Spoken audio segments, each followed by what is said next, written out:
Now, today, we are gonna see, what if Harry Potter never went to Hogwarts? Join Patreon for early ACESS and exclusive content of Super Op stories, also adult and steamy Harry Potter stories too. Please subscribe this channel, because definitely I will try my best to provide a valuable content for you all. Also check the description to support the original author for this beautiful creation. Voldemort looked down at the latest reports from his supporters in the Auror department. He had been thinking about some of the legal issues that Lucius mentioned, and believed he had a way to clear his name as well as show just how crazy Dumbledore was. He picked up the list of references that Lucius had provided him. It was a daring plan and one he believed would work. He just needed to have everything arranged before he started the plan. Dumbledore needed to be removed, but he didn't want to turn Dumbledore into a martyr. Voldemort had given up relying on most of the Death Eaters. They were idiots. He only had a select few he could rely on, and some were just crazy.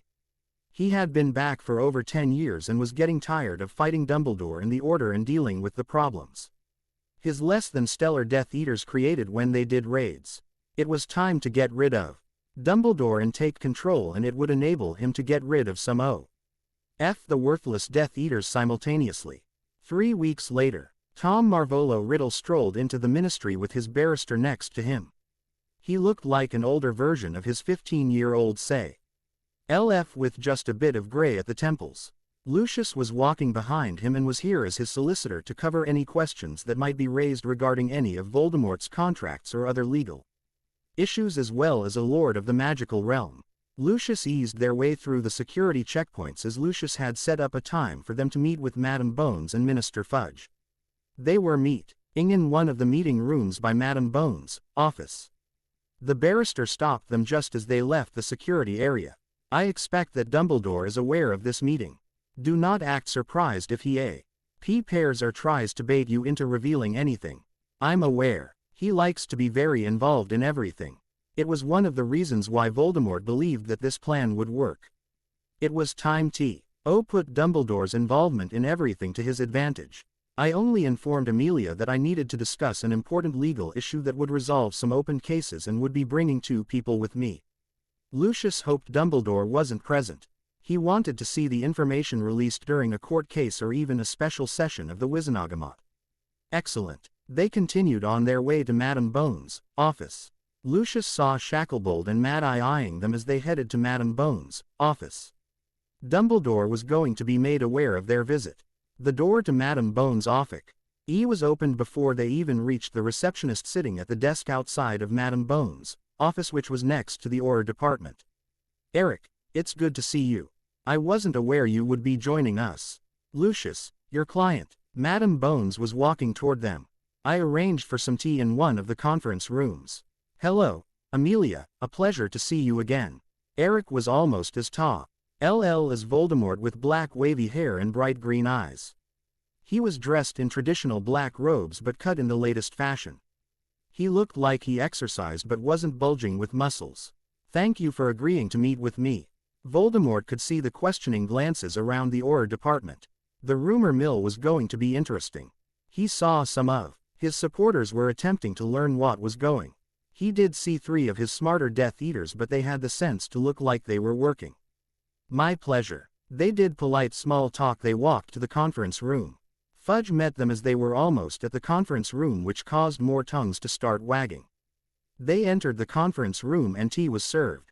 I must admit I am a bit curious as to why you wanted to meet with us. I believe before my client answers that, I would like to request you hear everything before you jump to conclusions. Eric placed his briefcase on the table. I am aware that you can't guarantee anything until you have heard everything. I'm not here to present facts but to make sure my client is protected. I have no objections to listening to everything before making any decisions. Cornelius. Madame Bones was now very interested in what they would be discussing. I will hear you out. Fudge looked at Lucius, who's sitting across from him. He wondered how much he could make off of this deal. Thank you for agreeing to this. I expect what I am going to tell you will shock you. Voldemort kept his voice even and calm. His aim was not to panic them when he told them his name. My name is Tom Marvolo Riddle. He watched their faces. Madame Bones' face reflected she knew the name while Fudge looked lost, which wasn't any different than his normal face. I contacted Eric Pruitt regarding the situation that I am hoping to resolve. I believe this is more than just a situation.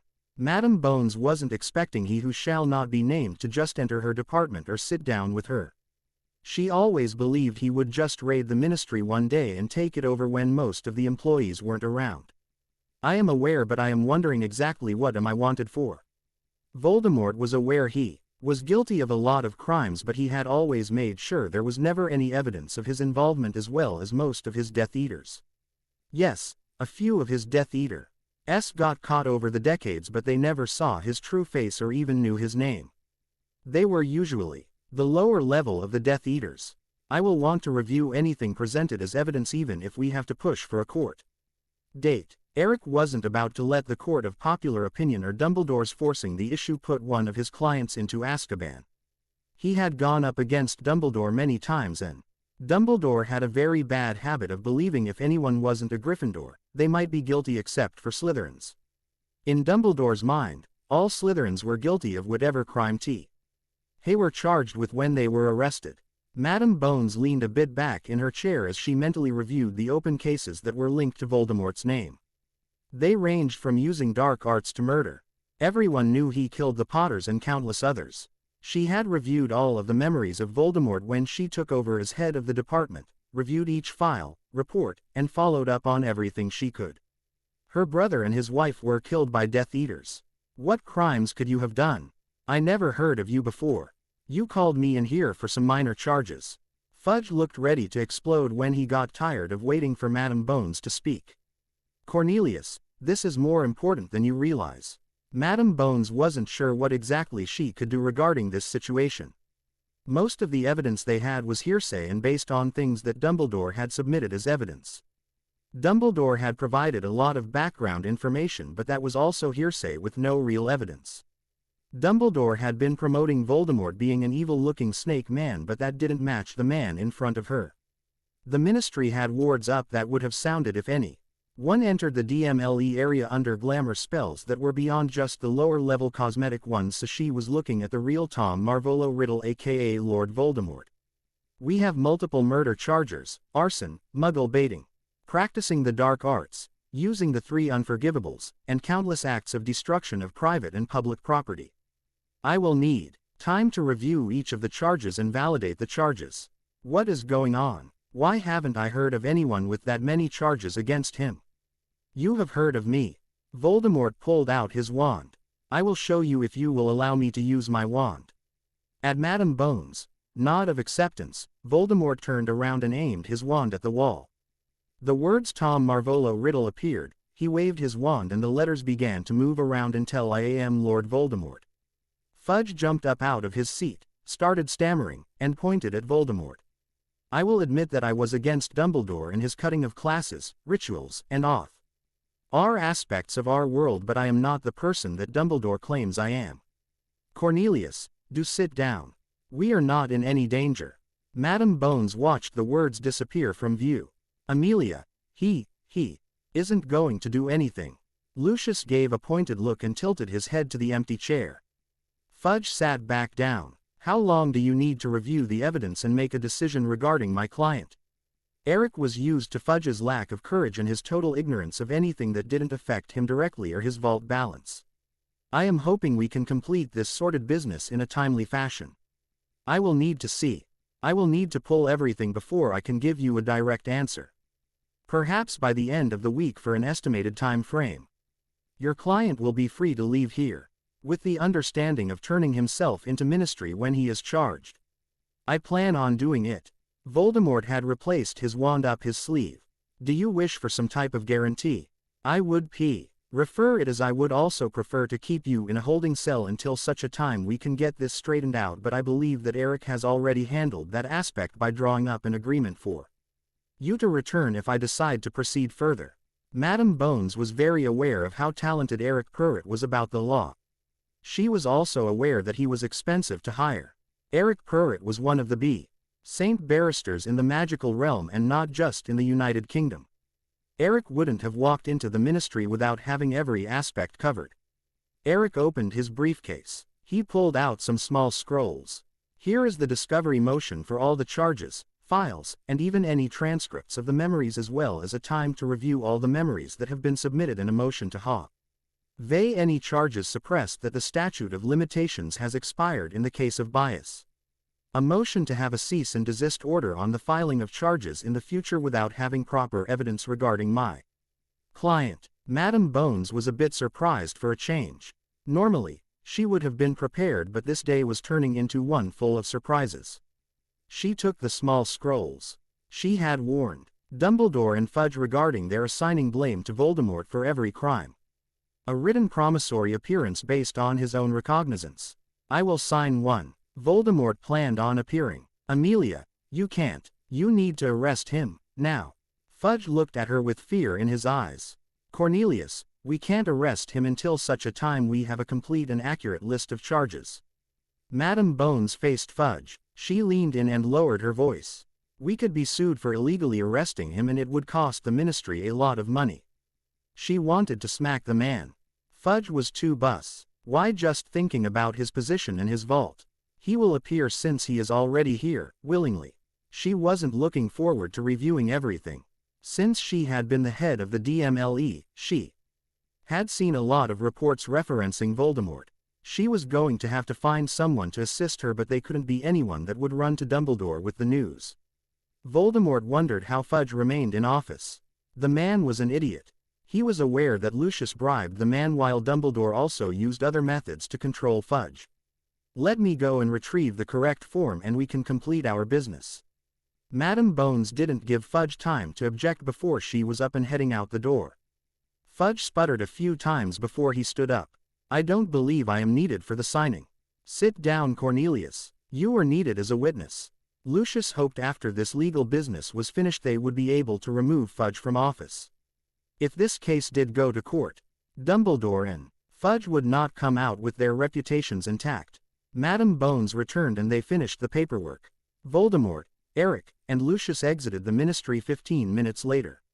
Once they were outside of the ministry, they headed to the closest apparition spot. Once they were away from the Muggle area, Eric smiled. Do not go out in public as of yet. The Aurors might still attempt to arrest you, since they are now aware of what you look like. Also, I expect to hear from Dumbledore and I will alert you when I do. It went faster than I expected and certainly better. Lucius had been afraid Fudge would have demanded an arrest and they would have had to deal with it. I had the correct motions ready in case they did. Eric reassured them. I won't. I will also alert you if I see any Order members in the area of any of my homes. Voldemort hoped Dumbledore did something stupid. If they do, call the Aurors and have them arrested. Keep detailed records, even if they don't officially trespass. I already set up a recording system for trespassers as well as obtaining some Muggle recording devices for outside of the wards. Voldemort was aware of the Order looking around his home for him. He would love to file charges against some of the Order members. Excellent. I better get back to my office. I have another client coming in this afternoon. Thank you, Eric. Voldemort was very thankful. Many barristers wouldn't have taken this case because of Dumbledore's name. Pleasure. I'm going to enjoy doing this. Eric's parents were dark supporters but not Death Eaters. Many members of his extended family were supporters, with a few who were Death Eaters. Voldemort and Lucius understood why Eric was going to enjoy doing this. Lucius, tea this afternoon? Certainly, my lord. Voldemort apparated away after saying goodbye. Tomorrow night is the monthly family dinner. Don't forget or I will have Narcissa find you. I won't. I don't want to have Aunt Sissy after me or Draco. They bid each other goodbye and apparated away. Eric had spent almost 3 weeks reviewing the information that Madam Bones had sent over to his office. It was boxes and boxes of scrolls, Auror reports, and copies of the Wizengamot sessions regarding Voldemort.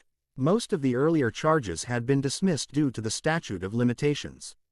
Madam Bones had taken almost 2 weeks to review the charges, which allowed him to start investigating Dumbledore in his past. It was providing a lot of interesting material that would damage Dumbledore's image, especially his association with Grindelwald. Eric had already prepared the briefs to get some of the other charges dismissed since they were based on very loose connections of Death Eaters, Slytherins, and Voldemort. His clerks were a lot of overtime and experience from this case.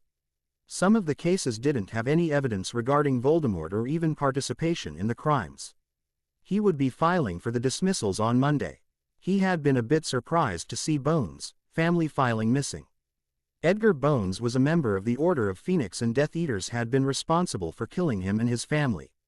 The ones who led the raid had been caught and placed in Azkaban shortly after deaths. Eric placed 3 folders on the table in front of him. These are the only 3 cases where you might be able to be charged. Eric picked the first one up. Murder doesn't have a statute of limitations. Dumbledore has accused you of murdering your relatives, magical and muggle. Eric flipped through the file. There isn't a single piece of evidence regarding these charges beyond your family connection. Eric handed the list of evidence to Lucius. Even the Death Eaters who have been convicted of crimes were done so after the fact and without any type of evidence beyond someone describing the same color robe they had been wearing when caught. He shouldn't be able to be charged for the crimes with no evidence. Luke Hughes wasn't surprised by the fact some were convicted based on what they were wearing. I will see about finding someone to take on their cases. Lucius read down the list of evidence. How do memories from third parties as well as Dumbledore allow for the charges to exist when they didn't witness the murders? Lucius handed the list to Voldemort. None of this should be able to be used as evidence. If Dumbledore is going to use memories from others, he certainly has had enough time to gather memories regarding my life from others. Voldemort reviewed the list. He even has some of the client's memories from when I worked at Borgin and Burke's. Does he plan on using them as a way of showing I worked there? The memories are key to the witch's murder, Hepzibah Smith, that her house elf was charged with committing. Amelia already dismissed the charge for the witch's murder because of the conviction of the house elf, but Dumbledore added theft in the charges regarding her and a footnote charging you with the murder at a later date. Theft of some of the possessions that originally belonged to 2 of the founders of Hogwarts and how they would be located in your possession, which would be the evidence for the killing too. Voldemort was very aware of which items Eric was referencing and arched a brow. The items were safely hidden and protected. He was even looking at one that was very well protected. It's been how many decades since that theft? How would that show me committing the crime? It wouldn't. The theft charges surpass the statute of limitations, but he is going to attempt to get them admitted as hint strongly at your involvement. The memories are a huge problem in crafting such a lengthy list of crimes, as most of the charges rely on memories regarding your but not a single memory shows a crime being committed. At least in the memories I have had access to. I am going to get a lot of them dismissed outright. Eric picked up 2 pieces of parchment. The list of original charges. He handed the list to Lucius. Eric wondered why Voldemort wasn't blamed for lack of jobs and everything else wrong with the magical world, since Dumbledore seemed to blame him for everything else. The second folder. Lucius wasn't surprised when he noticed a number of the charges had already been crossed off with the reference number to the dismissal notice and its acceptance. He was very aware of how effective and efficient Eric was. He grabbed a quill and started to make notes on some of the dates and places he recognized, things that might help their case. I am not even sure how Dumbledore was able to get it processed or even accepted, but it was done during the war. He had listed all of the attacks on everyone, including Order members listed as attempted murder, each battle, each duel, each raid, even the ones where the Aurors raided the homes and the residents fought back. All of them are listed as terrorist acts, attempted murder, attempted kidnapping, attempting to incite a riot for a few in Diagon Alley, illegal dueling, and even attempting to destroy the magical world. Muggle baiting was tossed into a few of the attacks as well. Eric opened the second folder. It was 4 times thicker than the other 2 folders. I put the events in chronological order. I had one of my assistants pull all the Prophet Evening and Morning edition. If you review the list, it shows a very interesting pattern regarding the charges and some where the charges were given. Eric opened a spreadsheet. The dates match up with about 60% of the charges listed. However, the missing 40% are ones where the Order rated Death Eaters' homes as being the ones without any charges. However, there are bills submitted for those 40% for war breakers from Gringotts, as well as several members of the Dom being assigned special assignments. When I had the records pulled for those dates, there were no search Warrants or any type of warrant being issued to justify the expenses or the raids. There were Auror reports for the dates since some were arrested or even killed. All of the reports have the same names on them. Order of Phoenix members. Voldemort could see Lucius adding details to the list Eric had given Lucius. He got all of those he considers dark charged for doing the same thing his order was doing. His order raided and oust the death of Ellis Norton and his family when they raided it believing they were using dark magic. Yes, and I am going to use it against them. Eric smiled. Mad Eye, Black, Longbottom, and Poe. TTER were the ones who did most of the paperwork. I had one of my assistants pull the files on the Aurors and those who were or are in the Order of Phoenix. I already filed the paperwork for them to be charged for the same crimes. He is going to have to work on a counterplan of action. We better warn Severus. Voldemort hadn't spoken to Severus about this plan, but he was going to have to include him in some of the plans. He wasn't sure if he fully trusted Severus, but Severus was the best one to gather information regarding Dumbledore. Since he had returned, he hadn't been following the same policies as before, and he was very aware of how confusing it was for Dumbledore. Dumbledore will attempt to get the memories used as evidence even though they do not provide any evidence. He will be able to say they reflect your bad character, but that isn't a crime to be convicted of. Lucius was very aware of how Dumbledore liked to insinuate things but never actually say anything.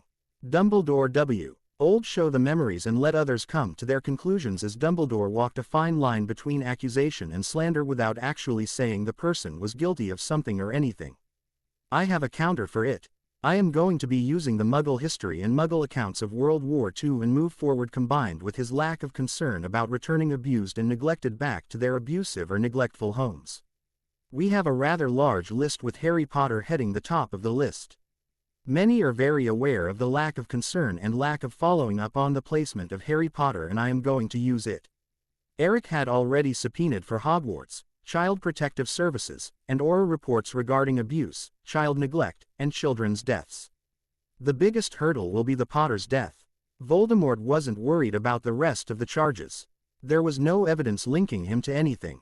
The Potter's deaths were a bit different. While no evidence could be linked to him, many firmly believed he was responsible. It didn't matter that it was war. It didn't matter that as an Auror and Order of Phoenix member the Potters attended raids on his supporters' homes. History was always written by the victors. Yes, the last charge is regarding the murder of Potters. However, there is no evidence. All of it is pure hearsay and also linked to some of the other attacks during the same period. If he can get you convicted for the Potters, which he won't, he would be able to change the laws. How people can be charged and link similar crimes to a person without any evidence. Dumbledore was playing a very dangerous game with the laws of their land. He was very aware that Dumbledore wouldn't look at the big picture overall. Dumbledore just wanted to be rid of Voldemort and have the magical world believe him to be the next Merlin. Dumbledore had been attempting for years to remove the stain of Harry Potter's disappearance and many believed death at the hands of his Muggle relatives. No evidence, no charge. Lucius surmised. Despite how much Dumbledore would love to have the charges remain, all of them should be dismissed. I had an idea regarding it. Simply getting the charges dismissed would be easy, but Dumbledore would still promote the attacks and who did it. Yes, we could file a slander suit against him, but he has never outright stated anything slanderous. I believe I have a better solution. One that will end the problem while at the same time sway many away from him if we present this in the forum I am thinking of. The Court of Public Opinion with facts based on reports and witness statements. Voldemort was aware that he could provide every bit of evidence, but no one would believe him because of Dumbledore, but someone like Eric Pruitt was a different story. Partial. You would also be doing some interviews with neutral reporters for all the different magical newspapers. I also have engaged several different wizards and witches to write up editorials that would be released with each of Dumbledore's comments regarding the past, the crimes, and anything else. We will also release the history of Muggle War when you do your interview regarding the Muggle world and what it was like during the 1930s and 1940s. There are plenty of personal historically Muggle accounts of what our country was like, and it would make Dumbledore look worse from returning children to the Muggle world. Voldemort hadn't been happy when he first engaged Eric and he had suggested releasing his past, but as Eric explained his plan, he had agreed. Eric had explained that Voldemort couldn't keep hiding behind a pure blood mask since Dumbledore would use it against them and they needed to be ahead of the situation and give Dumbledore no amulet ion to throw into the court of public opinion. It had been a hard decision to make, but it was the correct one, and it was his idea of go this route, and he did hire the best. It didn't make sense to hear the best if he was going to ignore their advice. I have been working on writing out my past. It would be helpful if we could have access to all the memories he has of me, the Death Eaters, and perhaps even the people. I have already submitted the subpoena for those memories, the dates they were taken, who was present, and if the person is alive, a current location. We do need to speak to Sirius Black about what happened that night. I am aware that Pettigrew is dead. I can see if I can arrange it. Lucius was still making notes on the lists that Eric had provided. I can assure you he didn't kill Pettigrew or the Muggles. I am not sure what happened with Black, but he is innocent. Voldemort had been a bit surprised at how easily Dumbledore would believe at a member of his Order W. Old be a Death Eater and willingly kill his partner in the Order department as well as his wife. Eric pulled out his bureau. Interesting. When did Pettigrew die? Eric made a note to pull the Black transcript. Voldemort and Lucius exchanged a look. It's been a few years. Nagini ate him, Voldemort admitted. At the look of horror on Eric's face, Voldemort smiled a bit. Pettigrew was a rat animagus. He annoyed her once too many times and she finally caught him off guard. Voldemort had saved Pettigrew from her a few too many times to count. Nagini ate him one night while he was working on a SP. Ellen didn't notice that she slithered into the manor. Are you going to attempt to get Black released? Lucius was very aware of how much Sirius Black went against his own family and supported Dumbledore. I was thinking of it. If I can, it would certainly make a lot of people wonder how the headmaster of Hogwarts and chief warlock at the time would sentence an innocent man to Azkaban, especially one who was a Gryffindor. Voldemort started to laugh. It would certainly make an impression on Dumbledore and his order if they realized how innocent Black was. Voldemort looked at the collection of articles there were sitting on the left side of his desk. It had been a long week of interviews with reporters, Madame Bones, and different people in the international community who had arrived in England. The articles had been pushed aside as he had dealt with other important issues such as getting his name clear legally and with gossip mongers. Dumbledore had been strangely quiet on the subject, but considering it was old news from before the First War, it wasn't surprising. Dumbledore was focused on planning a new war. Eric was proving to be worth his weight in gold. He flipped to the FIRST article that was to be released in a few days. The article contained the complete timeline of his life, the Muggle history of London during his early years as well as the reports from Hogwarts and the Ministry about child abuse from the Ministry of Child Protective Services. Since there hadn't been any mention of a trial or even a summons in front of the Wizengamot in the articles. Because they hadn't occurred as of yet. The trials hadn't started because Eric believed it was due to Madame Bones and her lack of supporting evidence and her record of losing against Eric. Eric had discovered had Madame Bones removed the files regarding the murder of her family as there was no evidence, only hearsay just like the Potter family deaths. He glanced at the clock above his mantel. Severus was due to arrive in a few minutes. Lucius and Eric also pressed Madame Bones for charges to be filed against Dumbledore in the order for the raids and submit a demand for repayment of funds since the order and Dumbledore had their losses covered by the ministry. Lucius and Eric had laughed a bit as they left the ministry and they were very aware they would not be getting those funds, but Madame Bones would be investigating all the raids and demanding repayment for the raids that the order got reimbursed for as well as the charges being dismissed against Death Eaters, which would release a few from Azkaban. Another interesting article that Voldemort was sure would make the headlines very interesting was going to be the release of Sirius Black. Eric was able to show that Sirius Black never had a trial. Madame Bones pulled the transcripts and discovered that Black hadn't even been interviewed by Aurors. She went directly to Fudge, who showed her the secret files, and one of them was on Black and reflected that Black was sentenced based on Dumbledore's word. Madame Bones pulled the Potter's will and learned that Pettigrew was the secret keeper, and when she reviewed the memories of the Muggles being blown up and not just the Auror report, she noticed Pettigrew casting the spell and transforming Eric warned Voldemort ahead of time that Madame Bones was holding the information regarding Dumbledore. Since many wouldn't believe it and she didn't want Dumbledore to be aware of her investigating him. The article was due to be released tomorrow. He heard the flow come alive. He looked at the clock. Severus was always right on time. Lucius was always early. Severus bowed as he entered the room. "My lord." "Severus, please take a seat, we have a few things to discuss." Voldemort wasn't sure if he should trust Severus or not, but he needed to figure out which side Severus was on and if Severus could be trusted. He had given Severus sensitive information before and it hadn't been used. Lucius believed in Severus. Severus had provided information to him that showed how senile Dumbledore was. Once Severus was seated, Voldemort leaned back in his chair. "I have some information that I need to share with you. The information is very sensitive. I am going to ask for a vow of secrecy. I am giving you an option on this. If you do not wish to take the vow, you may leave." Silence reigned for several minutes as Severus thought about it. Any type of magical vow wasn't something to take lightly. It could be a life and death matter if the vow was broken or not fulfilled. Voldemort wasn't surprised by Severus' action. He respected the fact that Severus was pondering the decision. Who is to be the binder? Lucius. Do cease with my lord aspect if we are to continue.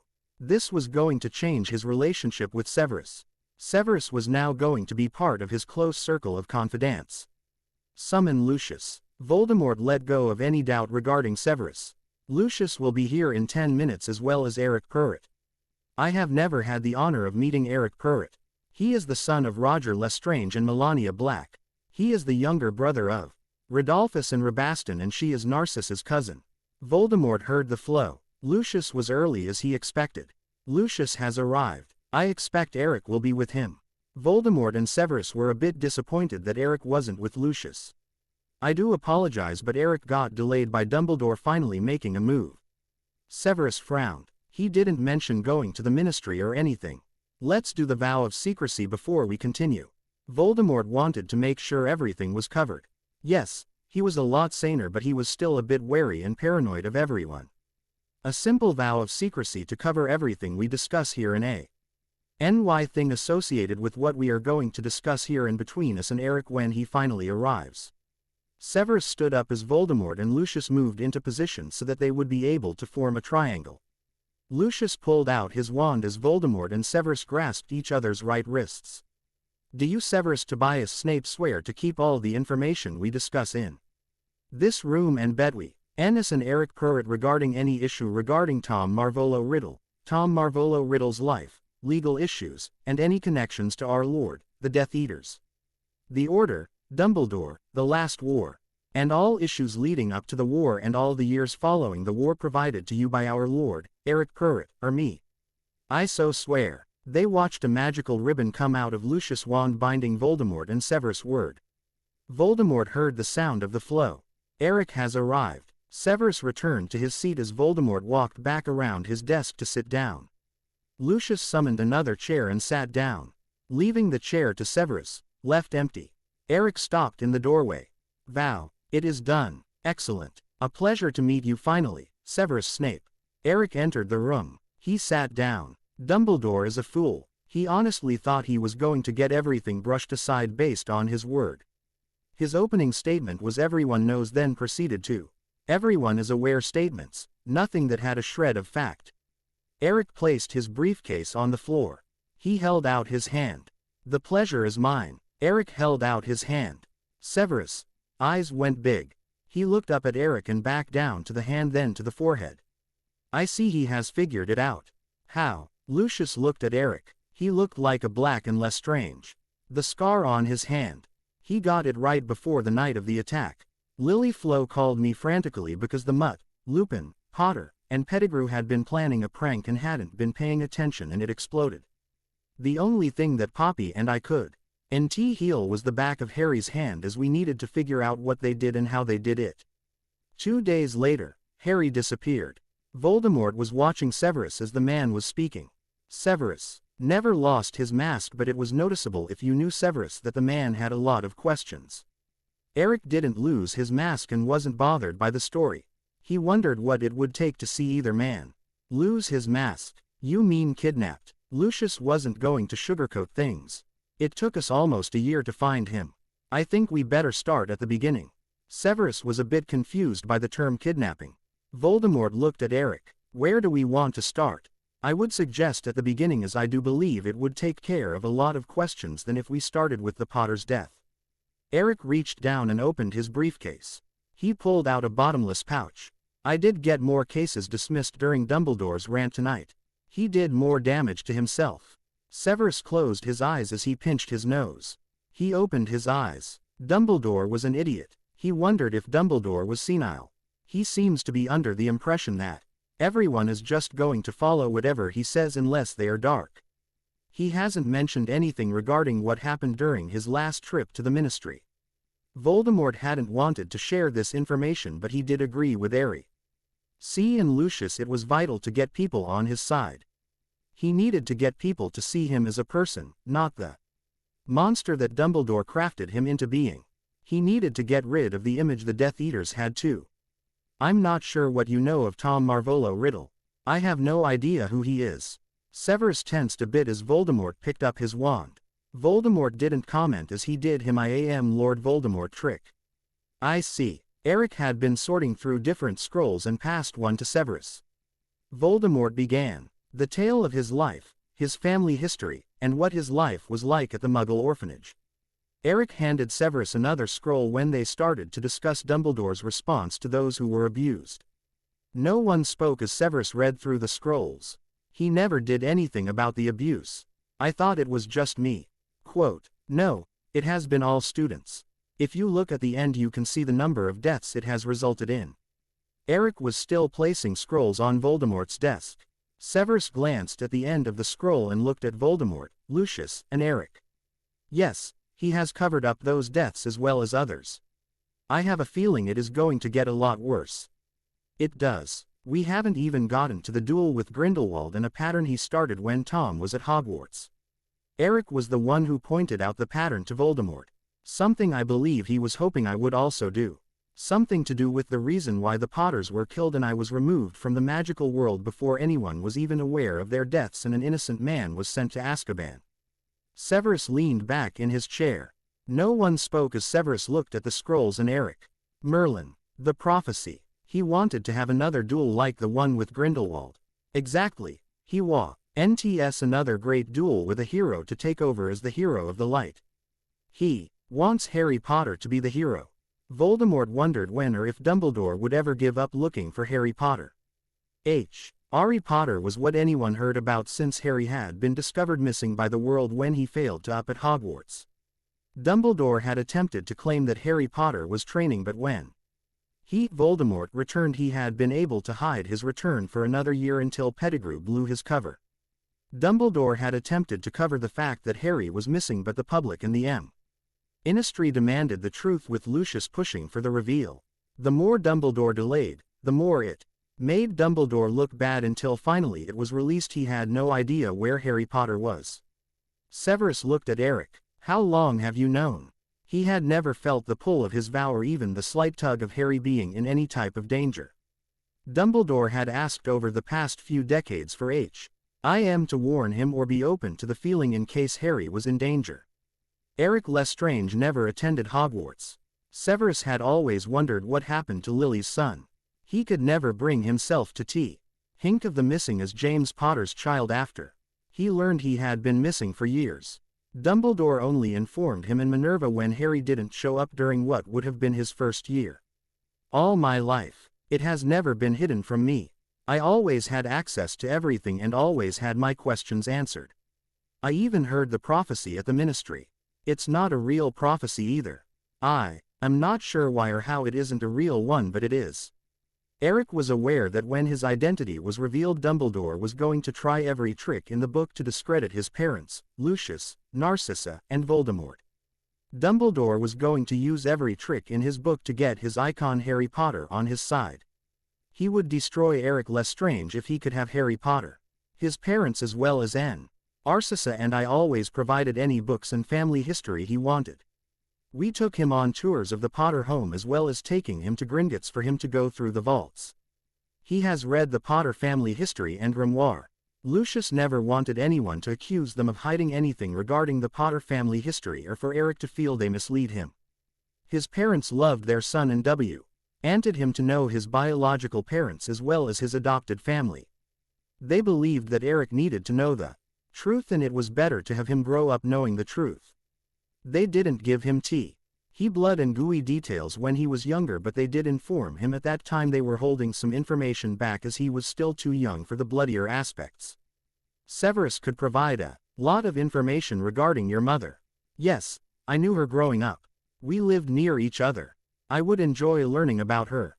We first need to get those articles published before we move forward. Most of the legal issues have been settled. We just have a few minor things to handle regarding the Potters' deaths as well as a few other, but that is on their end to provide the evidence. They can't use hearsay, rumors, and well, who else would have done it?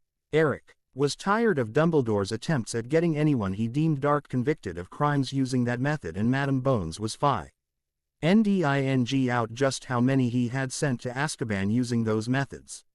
Well, that explains the fit he had in his office earlier today. He wouldn't explain what it was about, but Minerva and I discovered him having a bit of a rant about the Dark Lord. When he calmed down, he wanted me to work on finding out what the Dark Lord was working on, who Lucius brought into the meeting with Madame Bones, and what the meeting was regarding. He didn't provide any information. Severus wasn't surprised as Dumbledore never provided any information to anyone. Dumbledore seemed to believe that everyone would just know what information was important to share with him and what he was looking for. He hasn't changed since the last war. Voldemort had learned from his past mistakes. He wasn't insane any longer, but he also didn't keep everything to himself and asked for advice from his elite. He also provided them with what information he needed or looking for. He didn't share his plans, but he did share some aspects as well as sought advice. No, I fear he hasn't. Severus had spent the last 3 decades learning from his mistakes and realizing that neither side was 100% correct, but at least the dark side didn't believe in wiping out classes of magic or classification of species. Voldemort wasn't Cocoa for Cocoa Puffs crazy any longer, but Dumbledore was getting crazier and crazier each year. Voldemort was finally doing something legally and wasn't killing people. Dumbledore was willing to leave innocent people in Azkaban and allow children to be abused and die. He made his choice. Dumbledore was going down. What do you wish for me to do? Nothing except report to him what we wish him to know as well as watch him stay my spy while he continues to believe he is your spy.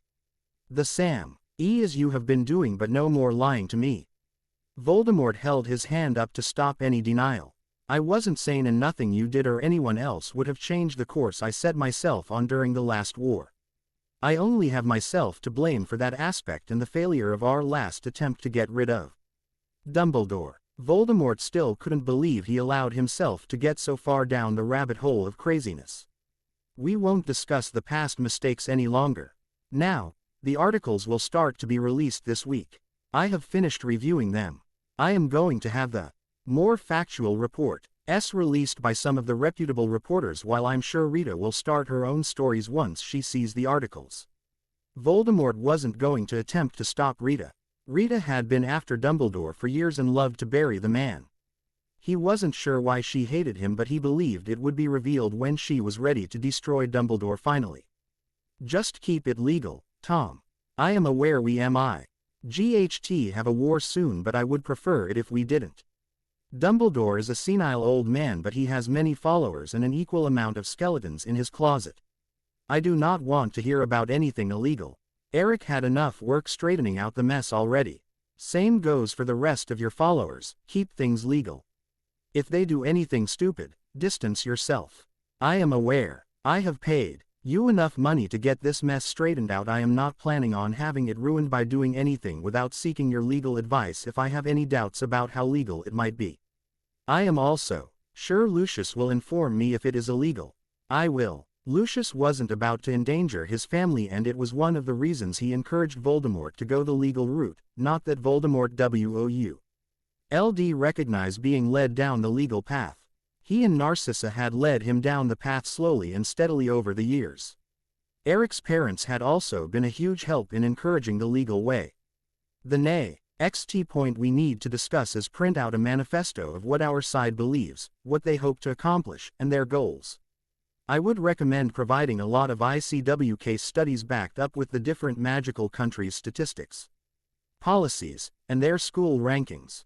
Eric opened his briefcase. Here is a list of some of the top men in each of the different magical fields that could provide the correct historical background on the branches of magic. Eric handed the list to Voldemort. Next is a list of heads of the different magical guilds. Eric produced that list. Eric went down he list of the different people they would need to speak to for the information. Severus just sat back and listened. He now understood why Eric was at the top of his field. The man was very thorough and thought of everything. He also planned. He was aware that Eric had interns and also a lot of employees. He had one of the largest firms in the magical world, and Granger had been attempting to obtain a job at the firm but had been rejected each time she applied. The girl was only out of law school for 6 years, but she also expected to obtain a top position without earning it. Eric earned his position by working hard and building a client base. When do you expect to hear from Amelia? Lucius wondered if he could get some information from any of his sources in the Oracle. I am not sure. She has been going through everything with a fine-tooth comb. The lack of evidence in so many cases has caused a lot of problems for the ministry. They are having to pay for damages to anyone they are. Elise, and if anyone died while in Azkaban or they were kissed, they have a death penalty they have to pay. Eric glanced at Lucius. It will be brought up at the next Wizengamot session. Fudge was having a fit regarding the number of cases that have been dismissed, but Amelia was able to pacify him, reminding him that it wasn't his fault. It could be millions of galleons. Dumbledore is going to be dismissive about it. He is going to claim it was for the greater good. Severus could see Dumbledore playing his grandfather act and using his favorite 2 lines of it for the greater good and slight misunderstanding. We could make him look bad by coming up with a way to make reinstitute as well as saving the ministry some funds. Exactly. Lucius grinned. I know exactly how to do it too without raising the taxes too high. How? Voldemort looked at Lucius. There is a fund that was set aside during the last war for the victims of war. They are victims. We use those funds. The money has been building interest. Dumbledore won't mention the funds because he only has ever used the funds for those he deems acceptable to get those funds, people like those in the order. Lucius had known about the account since he had access to the accounting books due to his position as minority leader. It would make the headlines. Voldemort grinned. Severus was finally back in his quarters. It had been a long day. Dumbledore had dragged him into his office as soon as he had returned from his visit with the Dark Lord.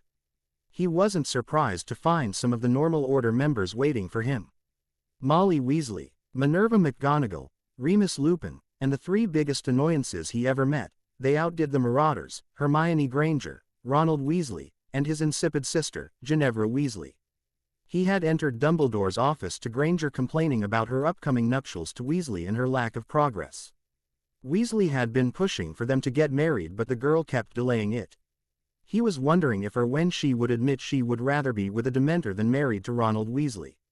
The whining of Ginny Weasley was only outdone by Molly's attempts to get her wedding date settled, as her daughter kept declaring that they needed to be married so that she could marry Harry Potter once he was found.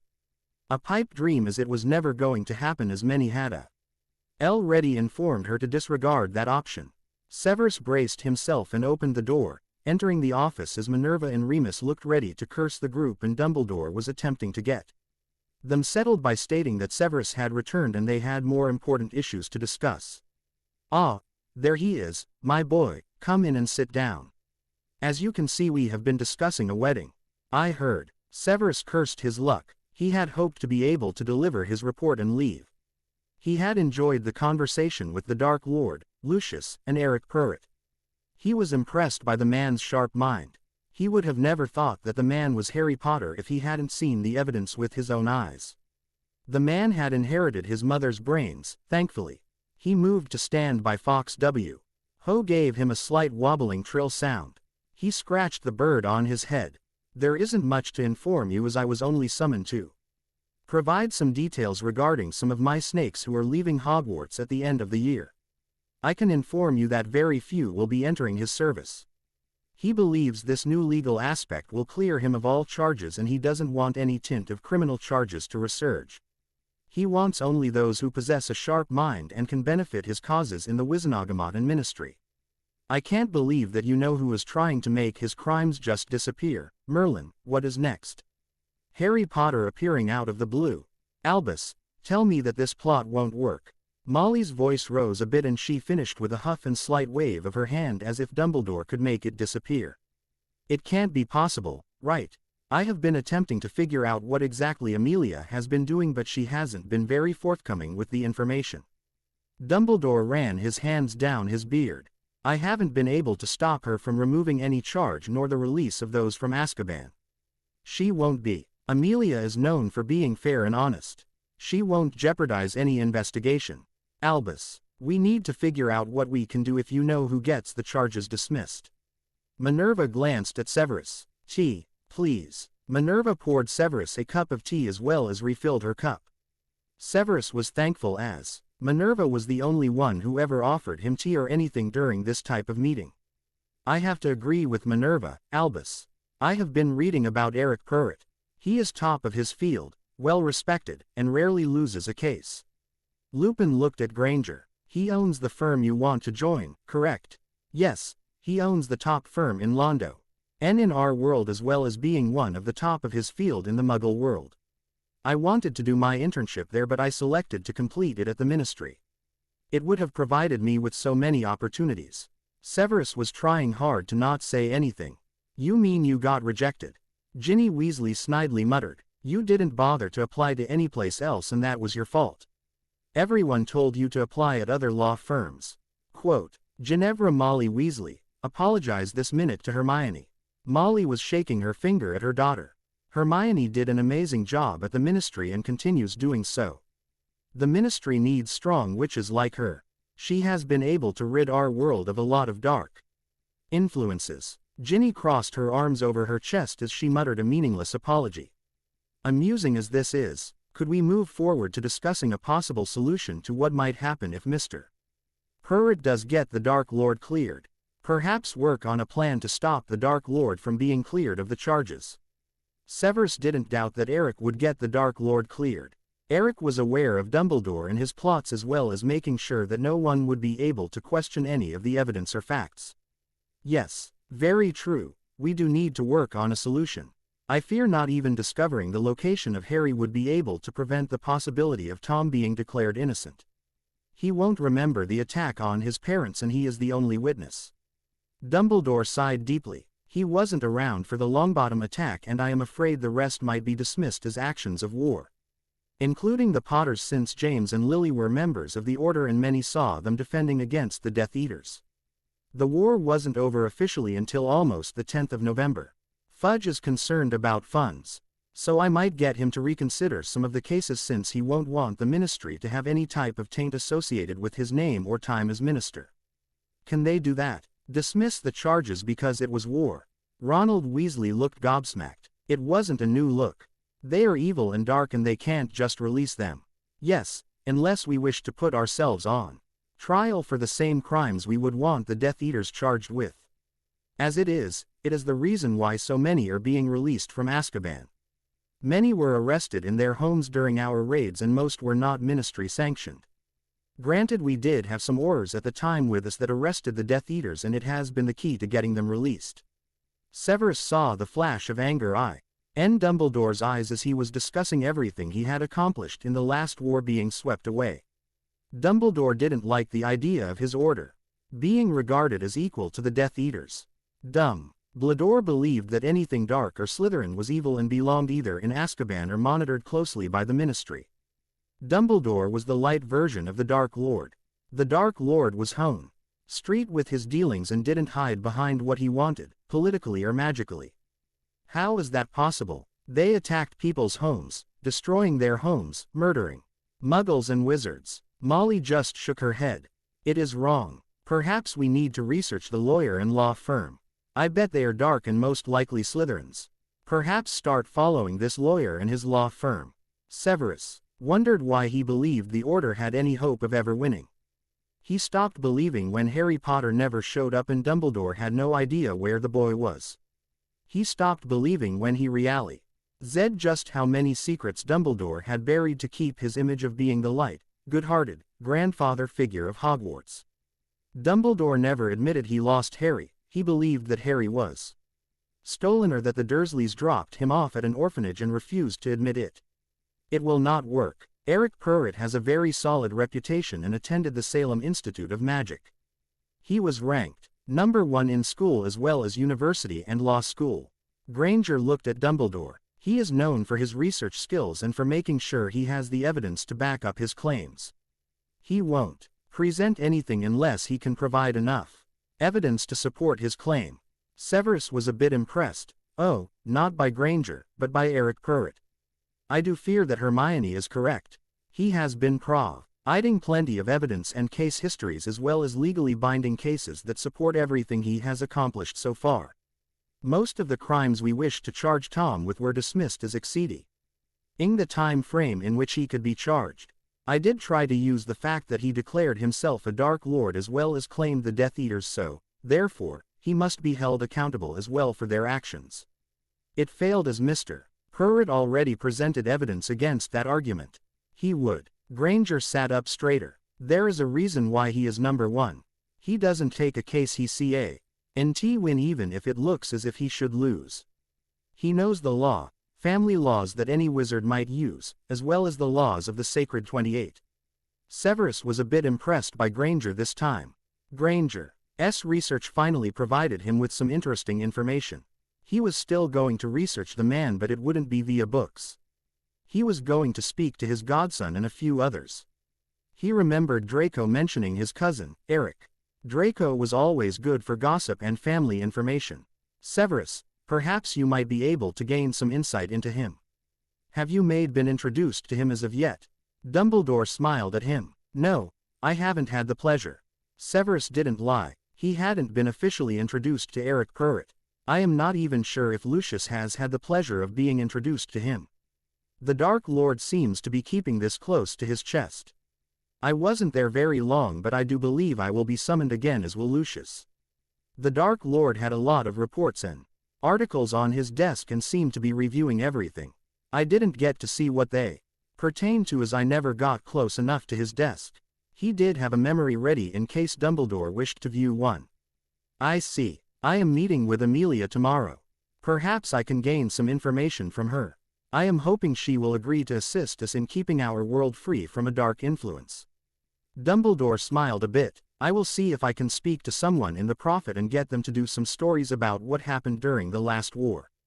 I am sure we just need to remind people of those who fought bravely to keep our world safe and out of the hands of Voldemort. Severus wanted to curse the man as Dumbledore smiled at him after speaking the name Voldemort and watching him wince in pain. Yes, you old fart. This is why I do not support you any longer. You are just as dark as they come. If that is all, I have some potions for Poppy I need to complete. Yes, thank you, my boy. Do let me know if you learn anything else. Severus scowled as he left and headed to his quarters. Severus glanced down at the letter he just penned to Draco. He read it over to make sure that Draco would want to attend dinner with him. He only needed to get a few glasses of wine into Draco and Draco would spill everything he knew. He folded the letter. He looked at Morpheus, his owl. Deliver it to Draco. Morpheus took flight. Severus closed his eyes and began to review his memories of the day. He stopped at Eric a few times, reviewing the man from top to bottom. Harry Potter turned out very nicely and didn't look like the bane of his existence when he was at Hogwarts. James Potter. He didn't realize he fell asleep until his clock chimed it was time to have dinner in the Great Hall. Severus was looking forward to dinner with Draco. Hermione was grateful to be away from the Burrow and Ron Weasley, his mother, and his sister. Since it was Monday, she headed to her job. She apparated to Diagon Alley and headed to the Leaky Cauldron, exiting into the Muggle side. She inhaled the fresh air and her freedom from Dumbledore and the Weasleys. She headed to the tube to go to work. Hermione greeted everyone as she walked to her office. Her secretary was already waiting for her with fresh coffee. Eric wants to see you as soon as possible. Andromeda Tonks picked up some files. He was only here 10 minutes ago. So no rushing you. Thank you, Andy. I just need a few minutes to relax before I head up to his office. Hermione entered her office. Rough weekend with the Putts, his mother and sister. Andromeda followed Hermione into her office and sat down. The reports are on your desk. Hermione removed her cloak and removed the glamour from herself. Her hair was long, slightly curly, but not frizzy and bushy. Her brown eyes went a bit darker, and she thinned out a bit. She was dressed in a black Muggle custom designer suit. You have no idea. They are pushing for me to give them a wedding date. I am so glad this is almost over. Eric is good. I told you when you started working with me at the ministry we could do so much better here. Andromeda smiled. I am not just saying it because he is family either. I have to be truthful. The day I started working at the ministry with you was the best decision of my life. I wasn't even aware of how much Dumbledore had hidden. Andromeda pointed to a small stack of folders on her desk. Martin left that for you after you left on Friday afternoon. I also put in the different research requests already. The deadlines were list. Ed on the requests and Martin said he should have information for you by Wednesday regarding how long some of the research might take. He did say the new hire was working out. Hermione, are you honestly fine with destroying Dumbledore? Yes, after I went to Gringotts and did the inheritance test as you suggested, it made me realize how many Muggle-born students' lives he has destroyed and how so much could have been prevented if he just let the truth be known. Hermione sat down at her desk, opened the drawer to her right, pulling out some of her special research. I have been researching the Weasley family. The more I research them and interact with them, I have arrived at a few conclusions. I believe Arthur is under some potions or compulsions. The twins, who Molly is still degrading their names, are very successful. As well as Bill and Charlie. Percy is a mama's boy and we won't even mention the other two. Molly was a loudmouth in school. Arthur has always been a sweet man.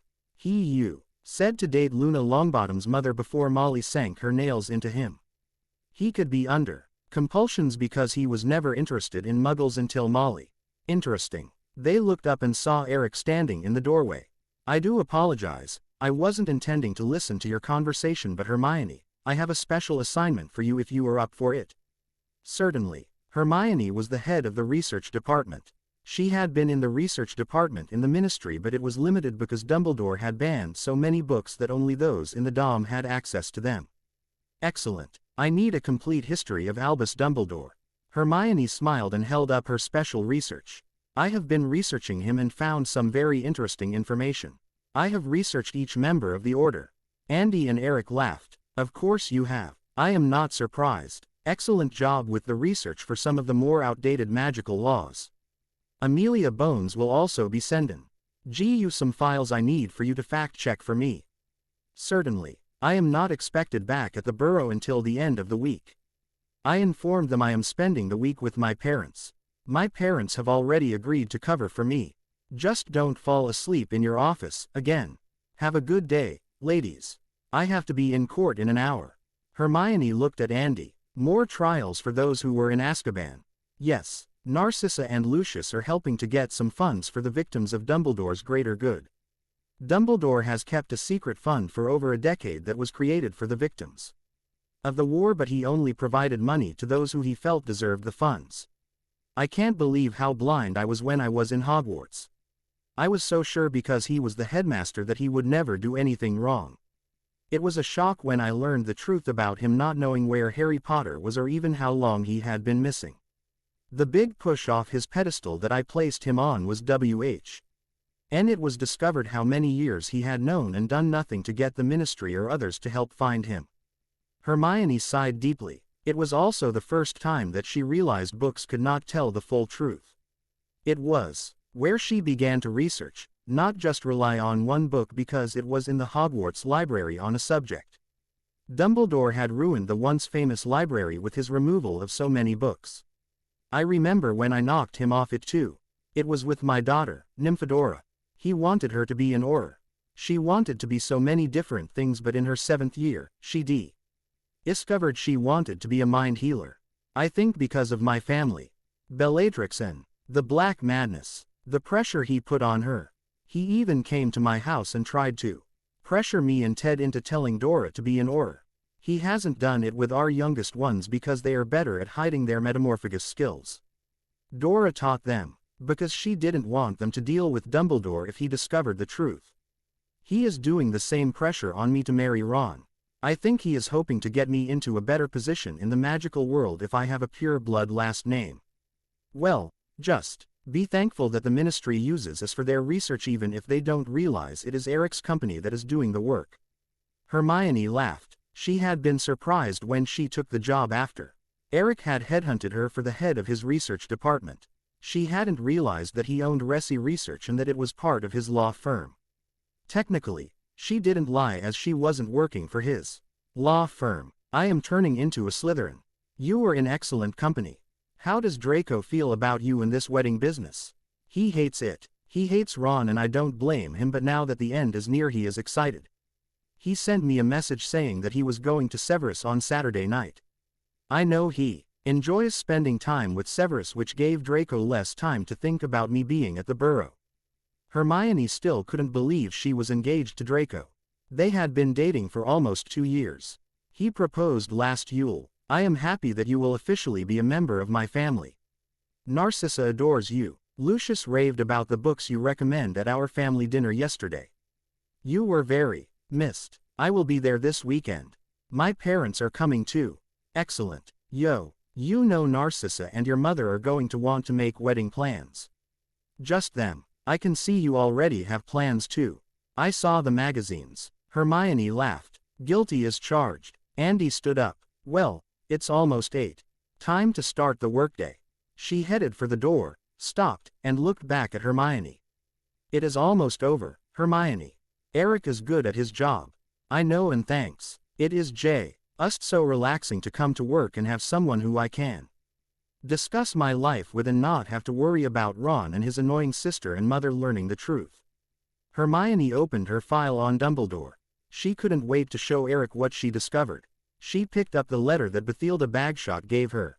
Gellert, your point about wizard dominance being for the Muggles' own good, this, I think, is the crucial point. Yes, we have been given power, and yes, that power gives us the right to rule, but it also gives us responsibilities over the ruled. We must stress this point. It will be the foundation stone upon which we build. Where we are opposed, as we surely will be, this must be the basis of all our counterarguments. We seize control for the greater good, and from this it follows that where we meet resistance, we must use only the force that is necessary and no more. This was your mistake at Durmstrang. But I do not complain, because if you had not been expelled, we would never have met. Albus. Below that was a letter from Lily Potter to Sirius Black that she located at Grimmauld Place during the cleaning days of Molly. It was a 2-page letter. The first page. Dear Padfoot, thank you, for Harry's birthday present. It was his favorite by far.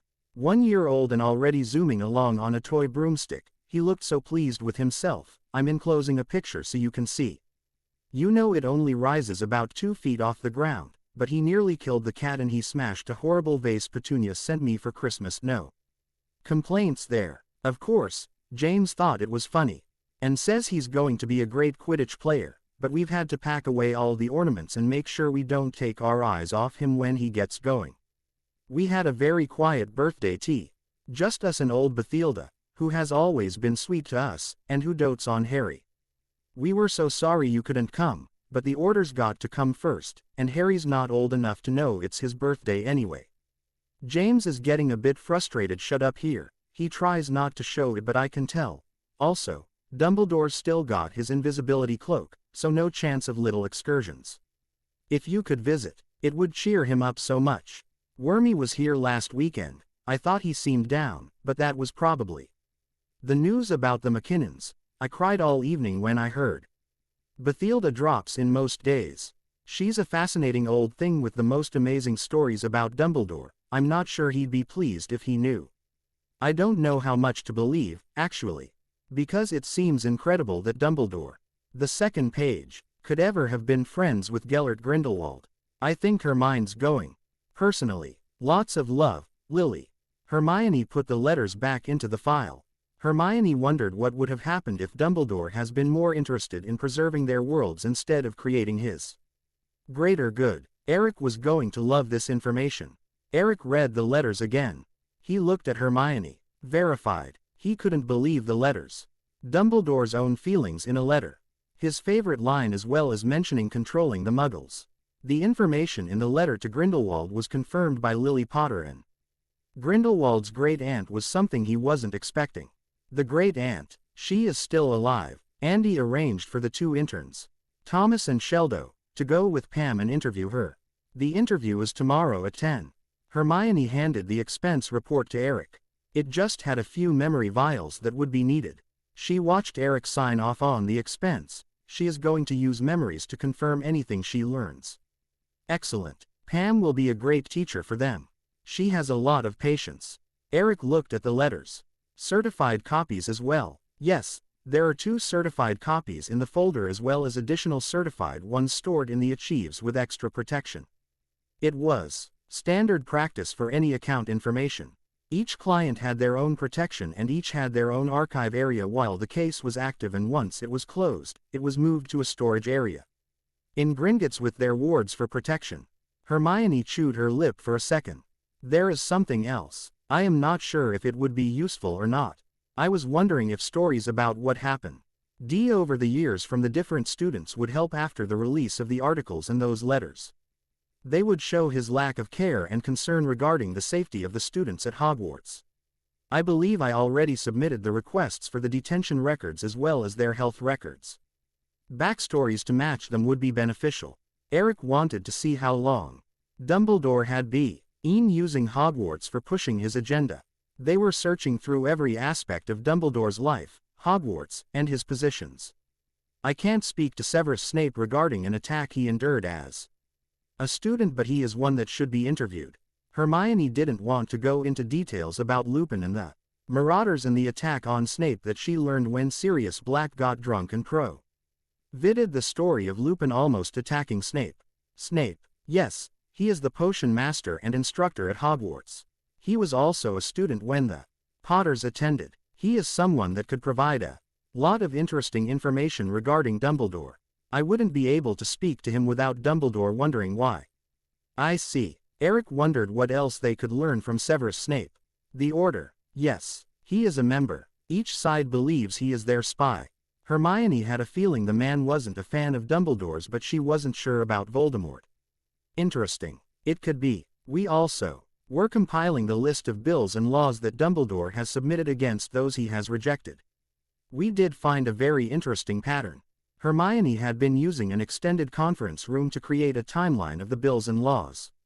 I need to find someone who is an expert in the old family law area, but I am seeing a big pattern of pushing through laws that many believe would help create an illusion of protecting the wizarding world while aiding the Muggles. However, there are some minor laws or building blocks for crafting the path to enslaving anyone who was against them as well as the Muggles. Lucius is an expert in that field. He would be willing to assist, I believe. Lucius would welcome the chance to remove Dumbledore in another way. Lucius hated Dumbledore and his double standards. Eric did too. He hadn't been sure of taking this case, but he was happy that he did. I will speak to him regarding it. I have warded the rooms I have been using for the research. We have everything color-coded and broken down by decades. I will look through the information after my meeting at 3 with the Browns. They are finally signing the sale contract. Excellent. Hermione had been impressed that Eric had gotten the Browns to agree to the sale since no one else had been able to get the Brown family to agree with their desires, much less what a buyer was offering. You coming over tomorrow night for dinner? Yes. Aunt Narcissa already decreed it was a family meeting for everyone. Hermione laughed. She wants to work on getting Lucius to retire from a lot of his duties and move to France. She is hoping we can get Dumbledore issue resolved. Eric laughed. She has been attempting to do that since we left school. Draco always gifts his mother with a port key. Hermione laughed. Yes, he already has it. However, I told him if they don't use it, he has to take me for the weekend just to escape Ron Weasley and his mother. I was going to offer you a week off after this case. I believe we will need it. Eric also thought this case was going to give him an opportunity to grow in the international area. The articles. They were approved and submitted. Lucius collected them and he sent a letter that they will be printed this week. The PR department also found different articles in the Daily Prophet from the 30s and 40s regarding the Muggle War, and some of the articles will be reprinted with the articles by Mr. Riddle. Hermione opened the file that she had been holding. Here is the mock-up of the reprints with the articles by Mr. Riddle. Eric put the timeline down and picked up the mock-up. He had already read the articles. Hermione, I want you to go through the different articles and see what we can use regarding the wizarding laws and policies that were put in place by Dumbledore and the impact. Also, look at what his policies were established for removing our holidays and rituals. Hermione was writing everything down. Do you want me to research his father's imprisonment too? Yes, I want the transcript and anything else we can use. I want to establish a pattern of behavior and link it as far back as we can. See if anyone is willing to discuss things with Aberforth Dumbledore. He is Dumbledore's loose link, I believe. Grindelwald is still alive. Set up an interview too. Hermione was hoping she could interview the man. I wondered for years about that duel. I have to and do not set up the interview as of yet. I don't want Dumbledore to become aware as of yet. Start researching Grindelwald, the war, the duel, and anything else you can locate on him. Get the paperwork for visiting but do not fill it in nor file it as of yet. There was a knock on Eric's door. Enter. Andy entered Eric's office. Dumbledore finally hired a lawyer. They are requesting access to everything that Madame Bones has, as well as submitted refiling of charges for crimes that were already dismissed. Madame Bones already dismissed the refiling of charges. The request for access has been scheduled for a hearing on Thursday at 9 a.m. Eric leaned back in his chair and laughed. What out of law school solicitor did he hire? Andy smiled. Glad you asked. The attorney on record is Remus Lupin. He just passed his bar exam last week. He took the exam 15 times so far. It wasn't for the lack of knowledge, it was usually because Dumbledore did something. Hermione started laughing. I do not understand. What am I missing? Eric, Lupin is a member of the Order as well as a marauder. Andy and Hermione watched the smile appear on Eric's face. Hermione, get those records regarding the marauders in Hogwarts. I also want any information you can gather regarding his law school.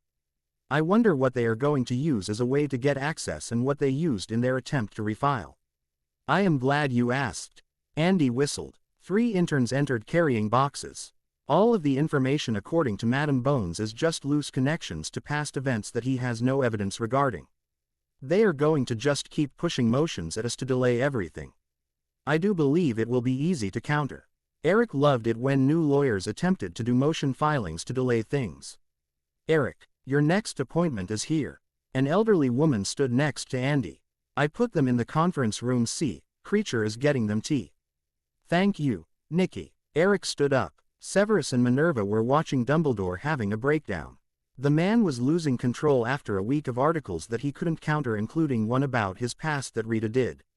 Ida had been adding little jibes in her columns regarding Dumbledore but didn't release a full article until this morning. Dumbledore did not care for what he read in the article. Rita went after him for child abuse. The children who died because of it, and how Dumbledore wasn't up to date on the policies regarding child care and what abuse is. The articles on the Dark Lord had been another sore point with Dumbledore. Dumbledore did not care for the history of the Muggle War being released, especially since it mentioned Grindelwald and how Dumbledore knew him when they lived in Godric's Hollow. Severus hadn't realized how detailed the Dark Lord was going to be in his articles regarding his life.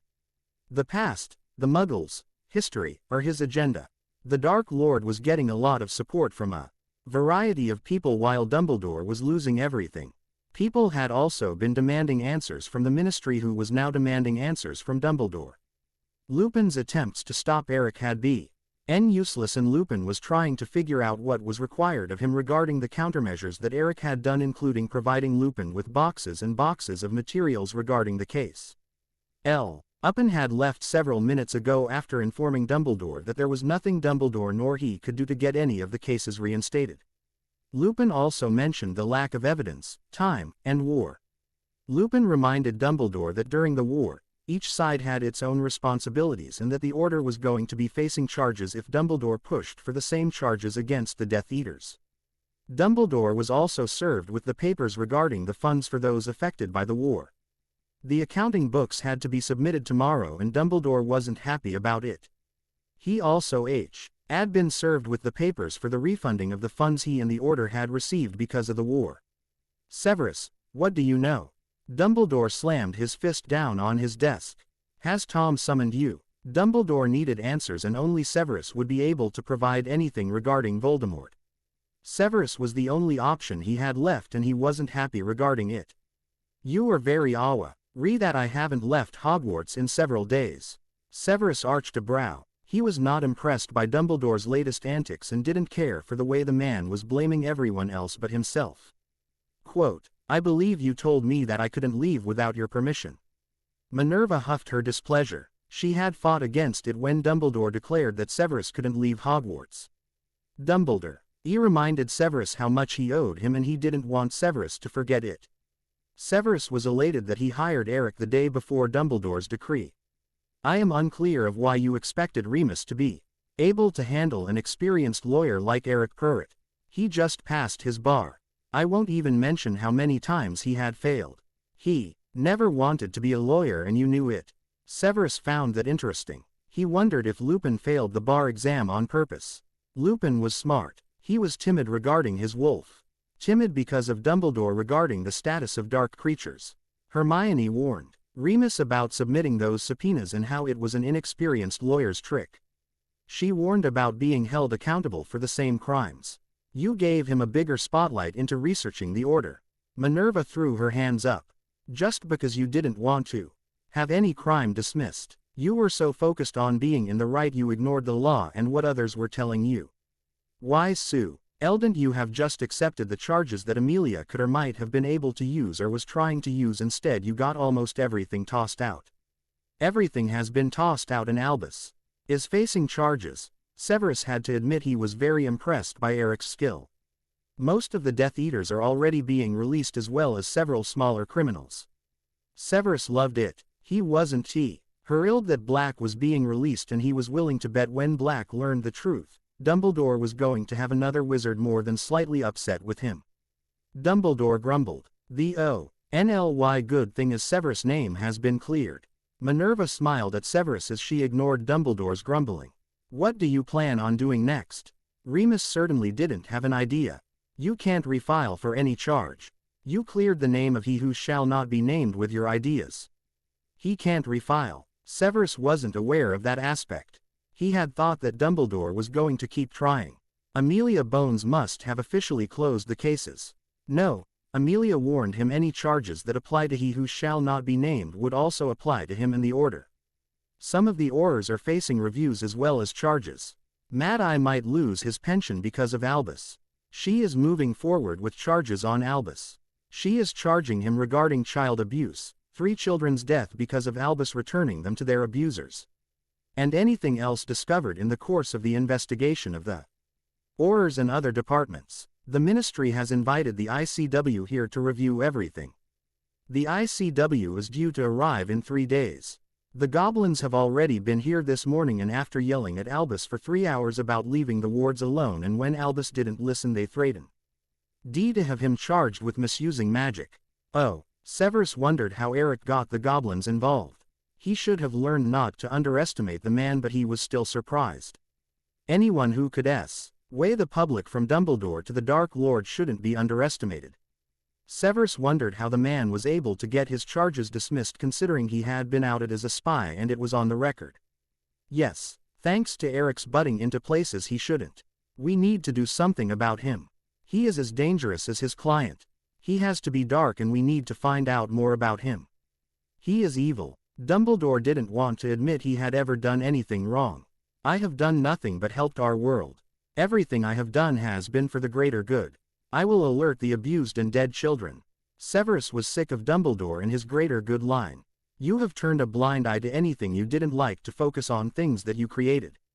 Perhaps you might want to think out what might have happened to Tom Marvolo Riddle if you aided him in escaping from an abusive situation. Perhaps if your greater good had stepped in and moved him into a safer place so many lives wouldn't have been lost. Should I mention you might not have lost Harry Potter if you had paid attention to his parents' last wishes? How about having someone check on the boy? Yes, your greater good has done so much good. He wasn't abused. Dumbledore dismissed the rest of Severus' statement. It had been an old argument and he didn't have any answers that he liked. Harry Potter was the key. APS he needed to revisit the idea of Harry Potter being alive. Perhaps he needed to push the idea of Harry Potter and the prophecy. Minerva threw her hands up again. You are taking those classes and you are going to learn what abuse is. You are going to go to St. Mungo's and see a mind healer. Minerva was going to work on getting the man to retire. It was time. He was going senile. That had to be the only explanation that fits. Severus snorted. How about having him see the children who get admitted into the abuse ward? If you don't believe us, perhaps have Granger research abuse for you since you do not wish to believe us. Minerva huffed. Again, everything will be fine. It's all a slight. Dumbledore reached for one of his lemon drops. Severus rolled his eyes. Yes, a slight misunderstanding. Minerva glared at Dumbledore. You are going to the greater good and slight misunderstanding yourself out of a job. You are not going to be able to dismiss the charges of child abuse, ALBUS, or the deaths. Yes, some of the cases are being dismissed for the same reason as he who shall not be named had his dismissed time. However, death doesn't have an expiration date. Amelia did mention looking into Harry Potter's case and you better hope she discovers nothing because I do not believe your name will recover from any taint if it is associated with anything happening to that child. She mentioned Harry Potter. Severus wondered what Madame Bones might discover. Yes, no one was happy with the conclusion of the Wizengamot session regarding Harry and she is going to investigate the Muggles. I believe she mentioned she already started and didn't like what she discovered. She was never satisfied that he was left on the steps at night with just a note despite my objections. Minerva glared at Dumbledore. I am sure they loved him. Severus thought Dumbledore's standard reply sounded hollow. The words sounded as if he was now trying to convince himself of the truth of the words. He had never seen Dumbledore doubt himself and wondered how deeply the man had buried his denial. He was aware that Dumbledore had removed his memories of anything he found undesirable and wondered how much of that had affected the man over the decades. He had seen Dumbledore's pensive and was aware of how many memories he had stored. Memories of other people too. Severus wondered why Dumbledore always collected others' memories. He did it regarding the Dark Lord and those memories were clearing the Dark Lord's name. I am having Poppy do a full exam on you. Minerva sat down next to Severus. I am not wearing a hole in the carpet for you any longer. You are going to have to face the consequences of your actions for once. No more escaping because you are too busy being a general and ignoring the smaller details of others' lives. Minerva, nothing will happen. I did everything that needed to be done. It was for the greater good. You know, Albus, considering where and how you started using that line. You might want to cease using it. All it will do is bring Grindelwald to everyone's mind. Severus didn't think he would be listened to and didn't expect Dumbledore to listen to anything he suggested. Dumbledore waved his hand in dismissal. I have some planning to do. I will see you at dinner. Severus and Minerva stood up. Blind as a bat, Minerva muttered as they walked out of Dumbledore's office. He isn't going to listen to anyone and if he doesn't smarten up, he will in Azkaban or a locked unit in St. Mungo's. Severus didn't care where the man went as long as it was out of Hogwarts. He might join his lover in Ermengarde. Minerva's eyes widened a bit. Yes, there is that. She took a step. Do you think they were? Severus tilted his head a bit as he gave her a questioning look. Yes, it might be better if I do not have confirmation. She headed to her office. Severus stared at the letter in his hand. He was freed. Madame Bones sent him the notificati. On that the charges against him were dismissed. He was free to leave Hogwarts. However, he had a feeling it would be better to remain until Dumbledore was out of office. Now, he needed to get Dumbledore to believe it was a great idea to have Severus attend the Malfoy family dinner. Granted, he wasn't going to inform Dumbledore that it was more than a family dinner, but what the man didn't know wouldn't hurt Severus. He folded the letter and placed it in his desk drawer. Tomorrow, he would receive the official notification and documents clearing him of charges. He stood up. Time to work on the old fool. Dumbledore would be excited, and Severus was wondering which way Dumbledore would want him to handle the two dinners. He wanted to attend the family dinner, and since tonight Draco was going to be having dinner with him, he wasn't worried about being invited.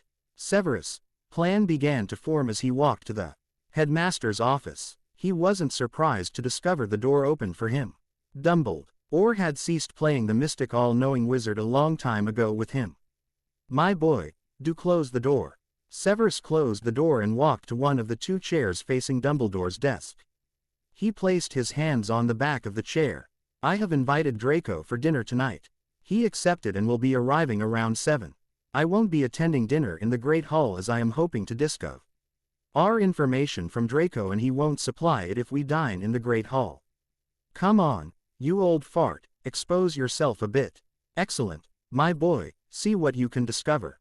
Do you need anything?" Severus noticed the twinkling eyes held excitement over the idea of getting information. "No, I was just providing you with some warning." Severus was aware that Dumbledore was hoping he would mention serum or a truth spell, but he wasn't about to do something like that. He had no intention of having Dumbledore use this type of memory to get charges reinstated. "Draco mentioned a family dinner tomorrow night.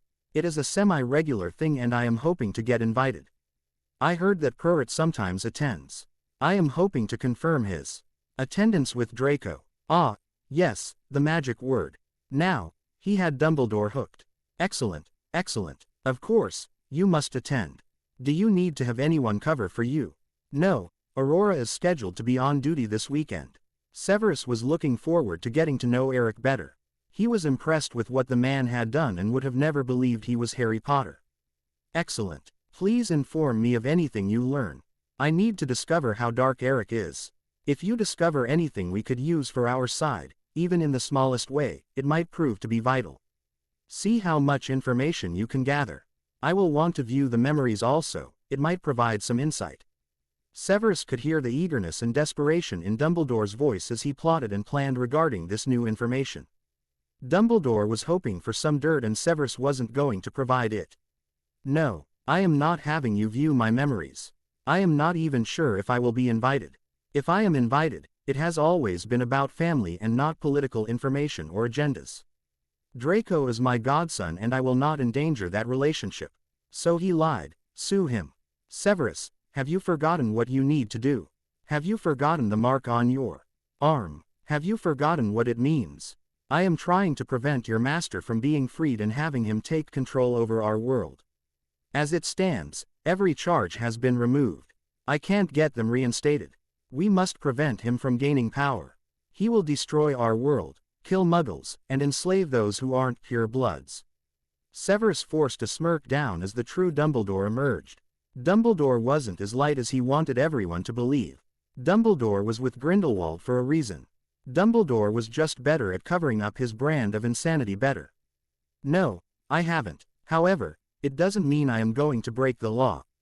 I do not want to stay a single night in a cell, ever." Severus was going to have to discover a way to get Dumbledore to expose his true nature in a more public setting. He had an idea and was going to mention it to Eric, Lucius, and the Dark Lord. It is about time people saw the real Albus Dumbledore. "Severus, this is for the greater good. We must have the information and we must stop Tom." "No, I am not breaking any laws. You have people in the Order about to lose their jobs or in Mad Eye's case, his pension. If you keep doing this type of campaign, the Order will turn into a group of criminals whom no one will listen or seek advice from. Albus, for once in your life, listen to those around you. You should be focusing on your legal issues." He was officially protect D regarding any charges regarding meetings concerning illegal activities mentioned in Hogwarts. He would be able to submit this memory and keep himself free and clear. As well as the other memory of Minerva warning Dumbledore. He also had numerous vials of memories regarding abuse, Harry Potter, and dangerous pranks, adventures, and animals that Dumbledore permitted. "Fine, just inform me of what you can." Severus was aware this battle wasn't over. Dumbledore would press him for the memories on Monday. Dumbledore might even try and slip him some truth serum.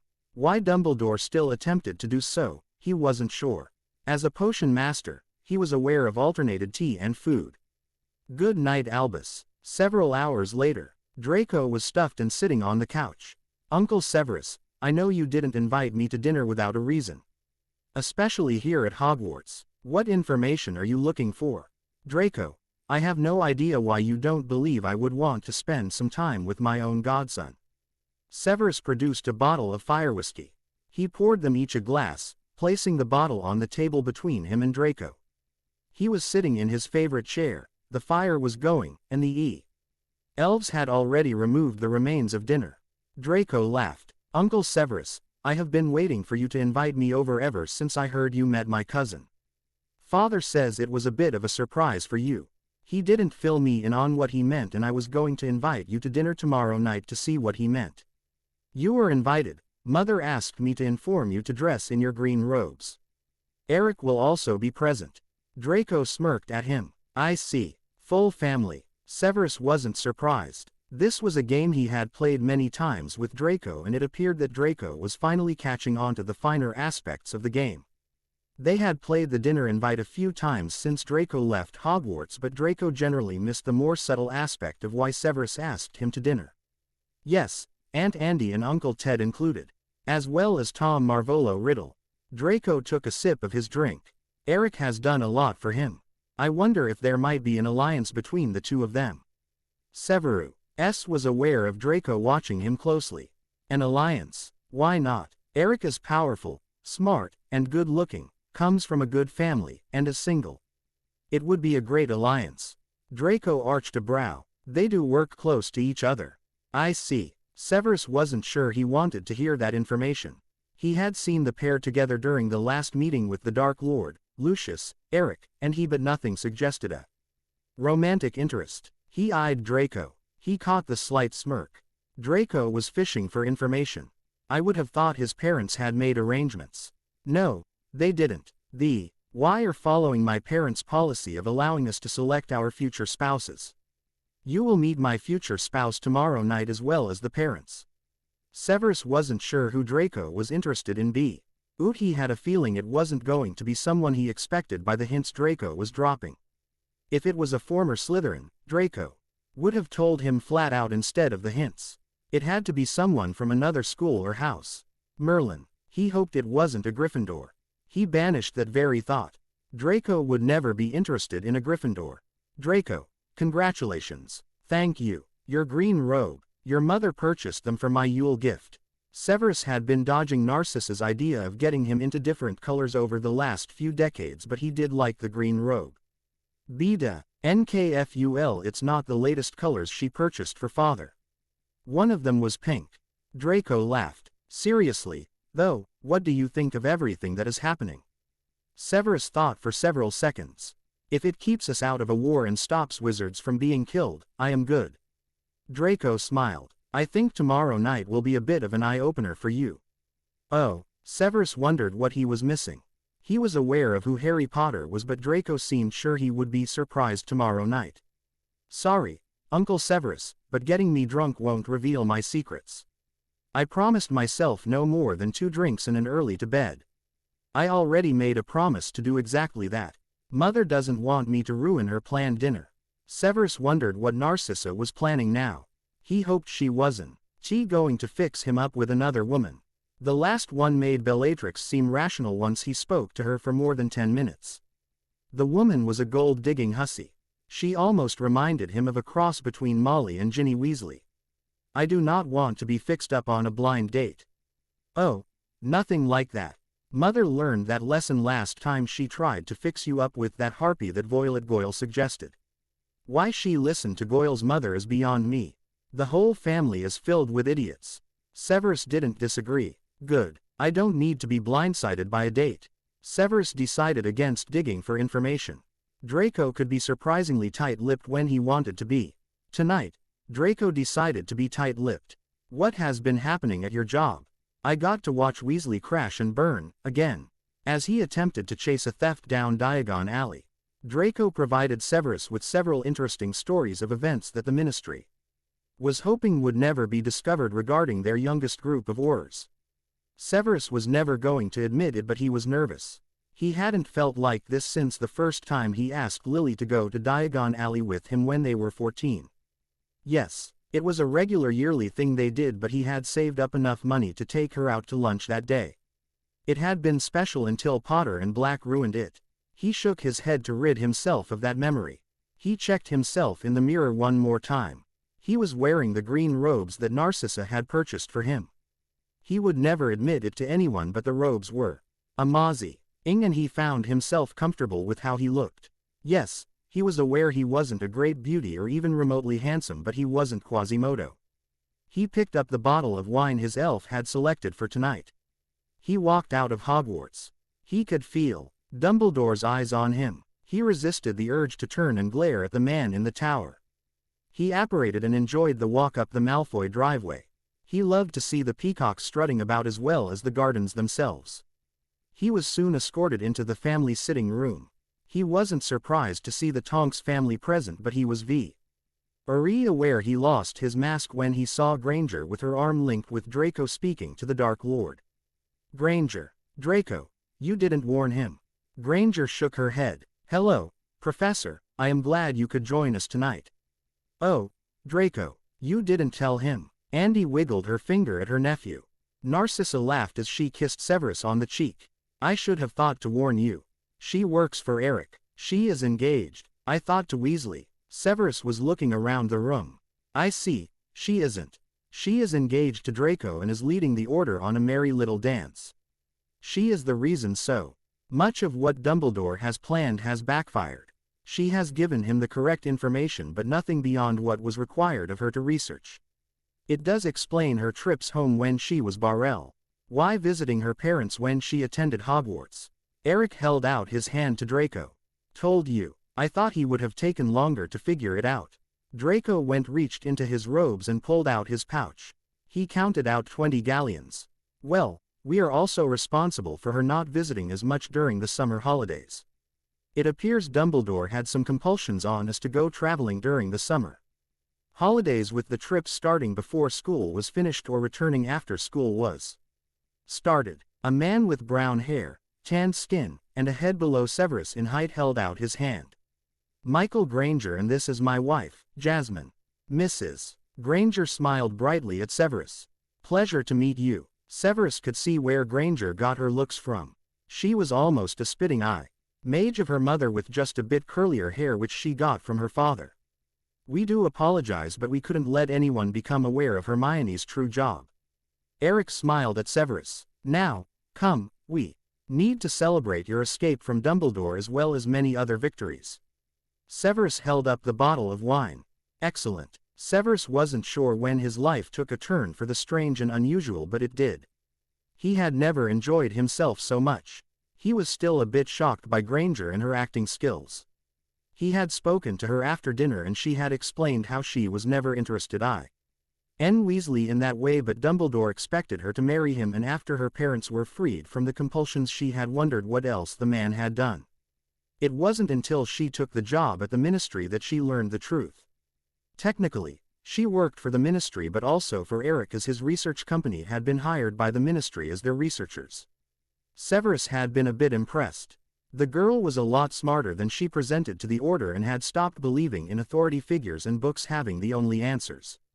Another bit of a surprise was how sane and normal the Dark Lord was.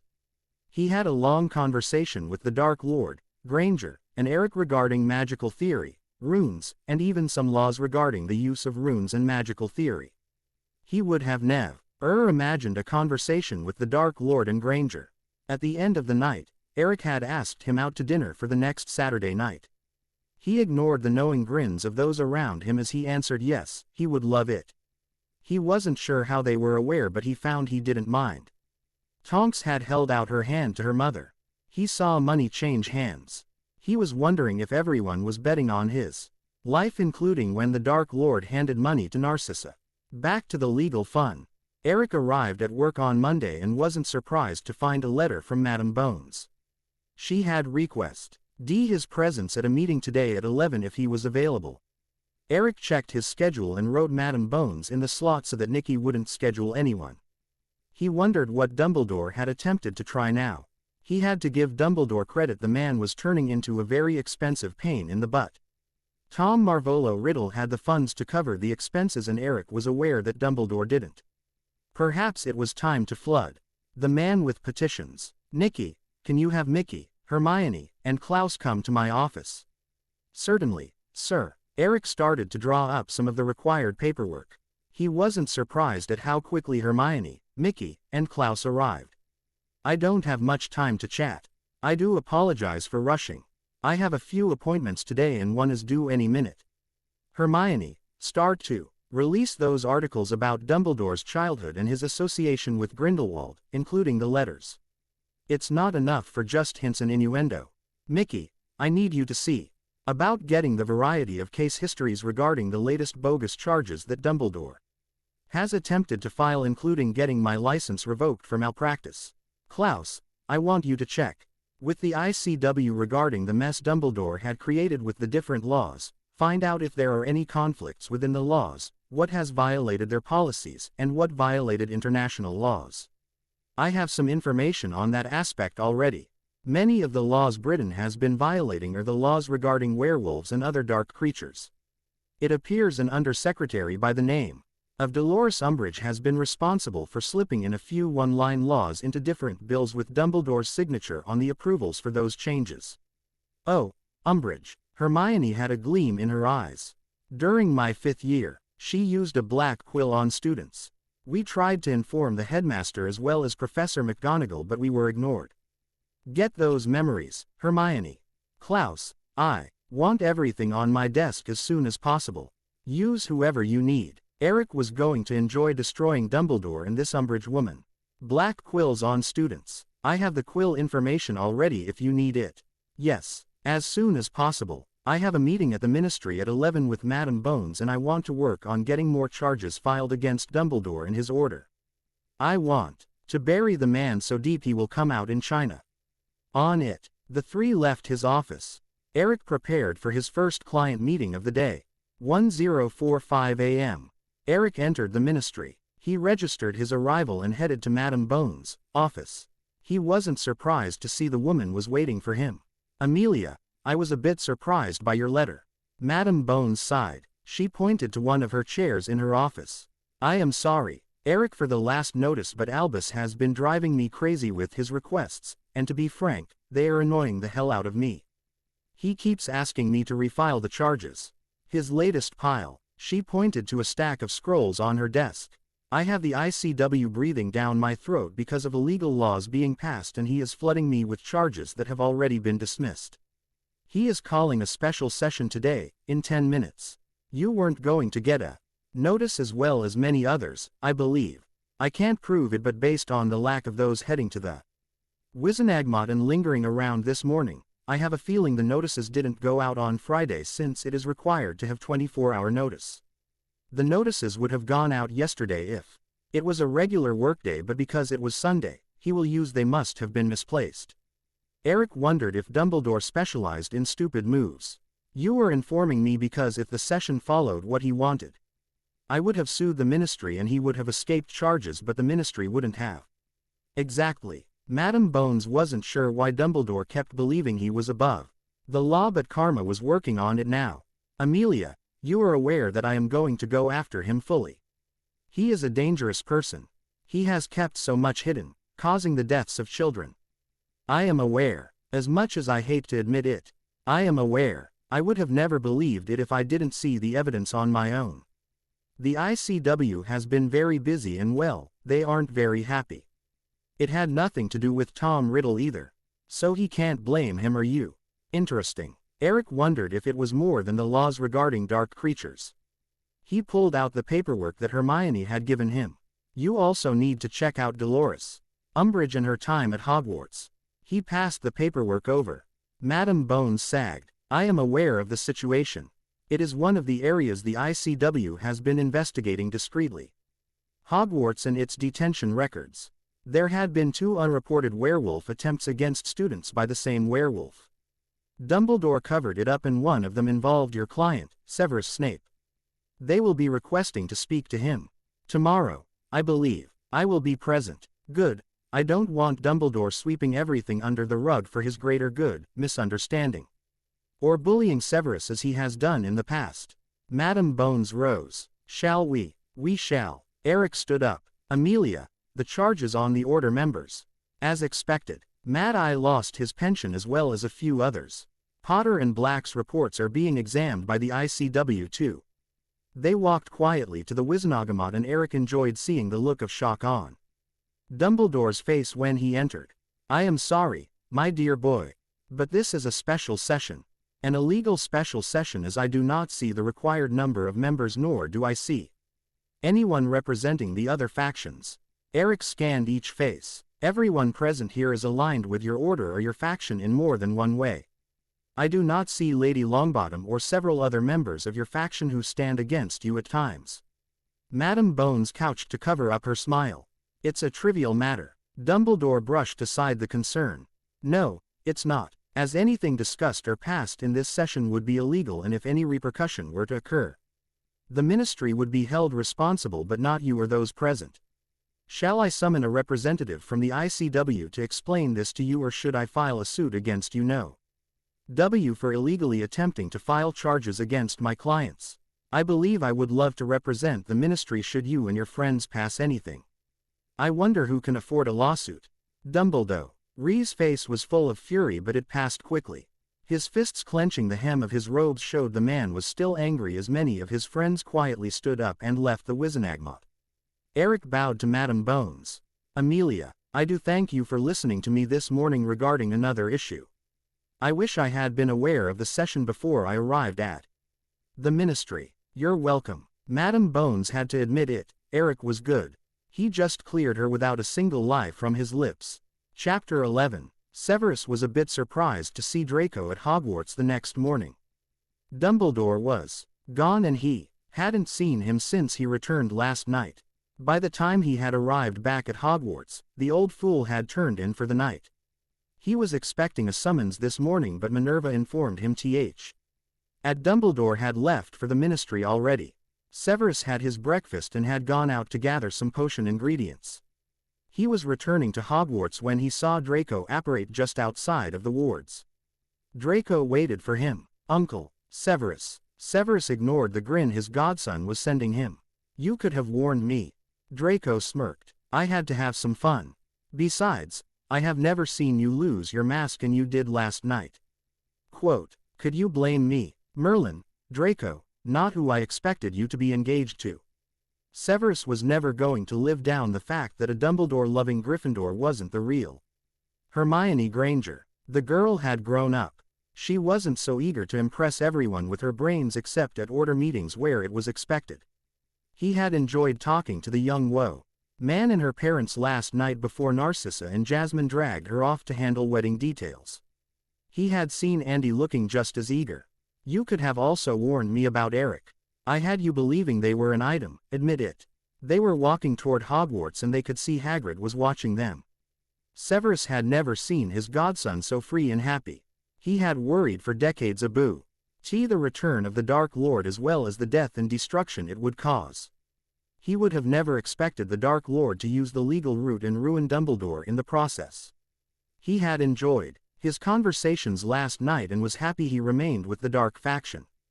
They were destroying Dumbledore. I admit nothing. Slytherin. Of course. They were almost to Hogwarts, and anyone who might be spying on their conversation would find nothing of interest.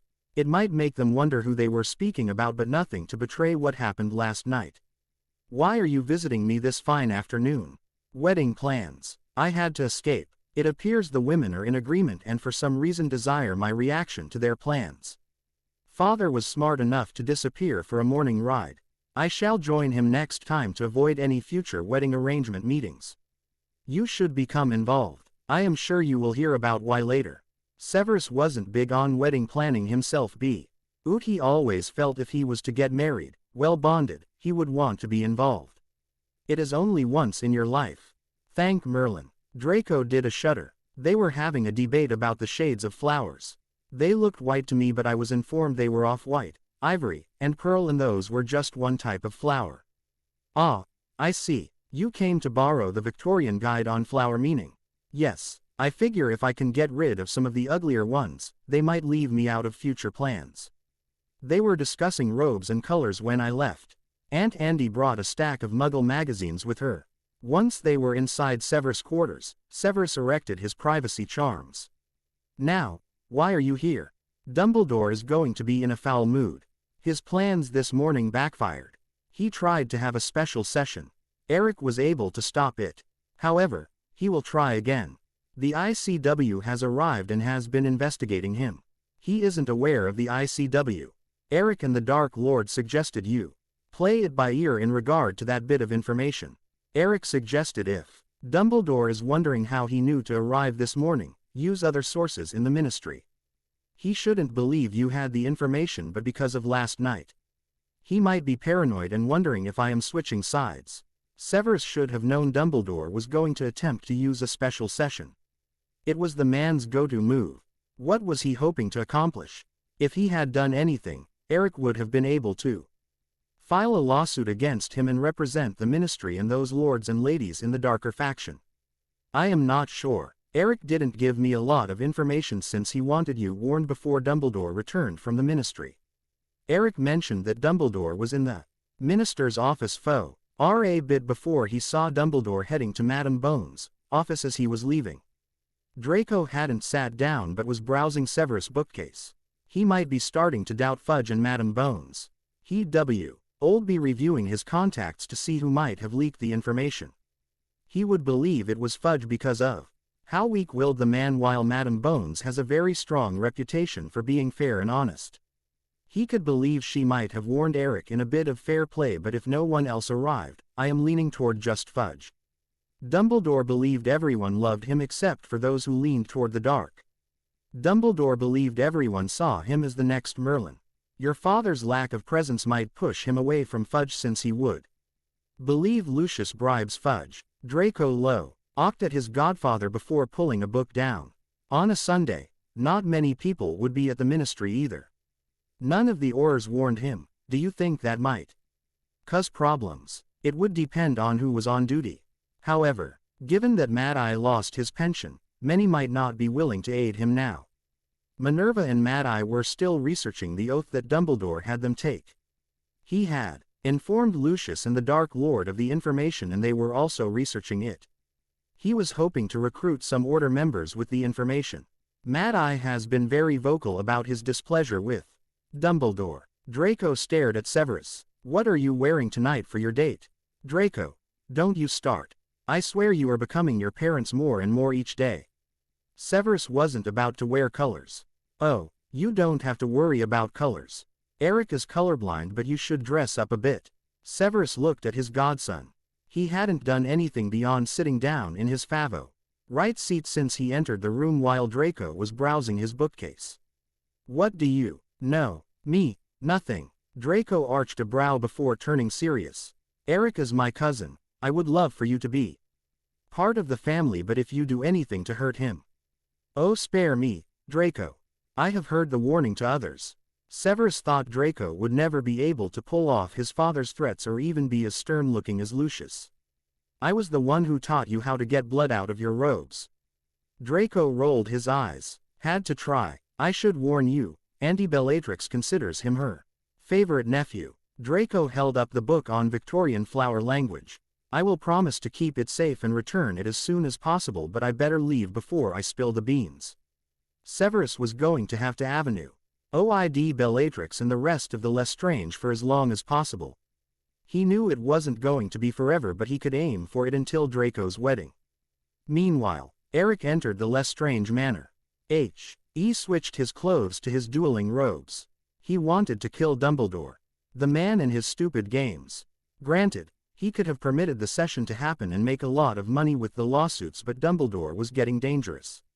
He needed to get rid of the man and fast before Dumbledore discovered the truth. Eric headed to the dueling room. He wasn't surprised to find Bellatrix battling some dummies. Auntie Bella, up for a duel. Bellatrix twirled around and shot a spell at Eric.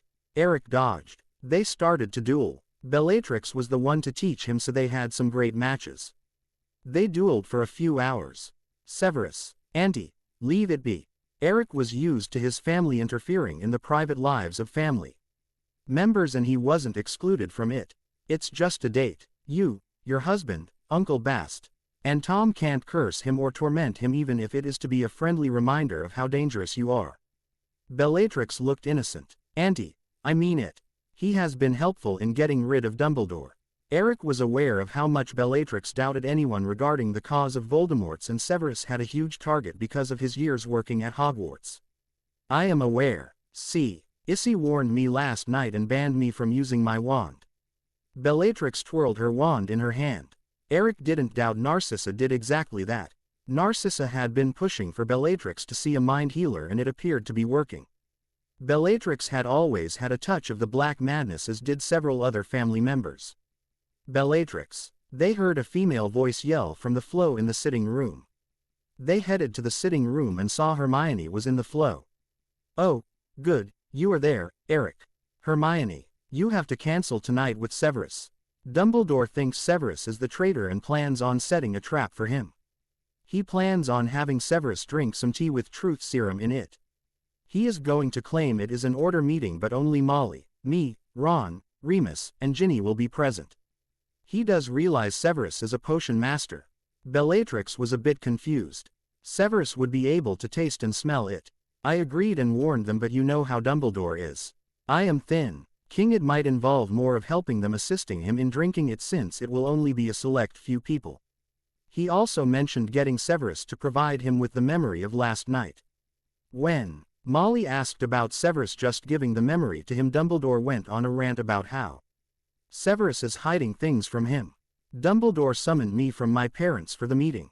I am at Grimmauld Place right now because I claimed I needed to get the potion for them to use. Could you get to Hogwarts or flow Severus without alerting Dumbledore? Eric didn't want to endanger Hermione or Severus. No, as it is. I am making a fake truth serum. I was just going to put water in a bottle, but didn't want to take a chance on Dumbledore or Molly testing it in some manner. I got the failed version that Ronald did a few years ago. I'm glad I saved it. Excellent. I will warn Severus. Eric glanced at Bellatrix. Bellatrix was staring at Hermione. Auntie. Hermione, protect yourself too. He start to wonder why you work at the ministry. Eric was wondering what was wrong with his aunt. She should. He will start to look at his members soon and start to test them as well. Bellatrix smiled. You run here if you need help. We will make sure you are protected. I will. I better go. I don't want to be gone for too long. I will warn Severus. Eric waited until Hermione was out of the flow before turning to his aunt. Dumbledore needs to go, and fast. He is unraveling, and I don't want him to hurt the students or anyone else. Speak to the Dark Lord. Bellatrix chewed her lip for a second. You call Severus, then we go to Malfoy Manor and speak to the Dark Lord. Agreed. Chapter 12. Severus was furious as he walked to Dumbledore's office. He was mad that his date had been cancelled, and he was furious with the very idea of Dumbledore believing he wouldn't recognize a truth potion being slipped into his tea, as well as the very idea of the man using it on him. Dumbledore was losing it, and he didn't care for the fact that Dumbledore was going to have only those he believed he had in his pocket would be present for his criminal acts. Minerva was going to roast the man alive. Severus decided it might be fun to bring Minerva to the old fool's office with him. After all, he had been informed it was an order meeting. He stopped on the Transfiguration floor and headed to her office. He knocked on her door. He wasn't surprised when the door opened to admit him. Minerva, I was wondering if you would be able to discuss a student with me as we walked to the old crowd meeting in the headmaster's office. What meeting? Minerva frowned at Severus. I wasn't informed of one. Strange. I was just requested to join the meeting in the headmaster's office.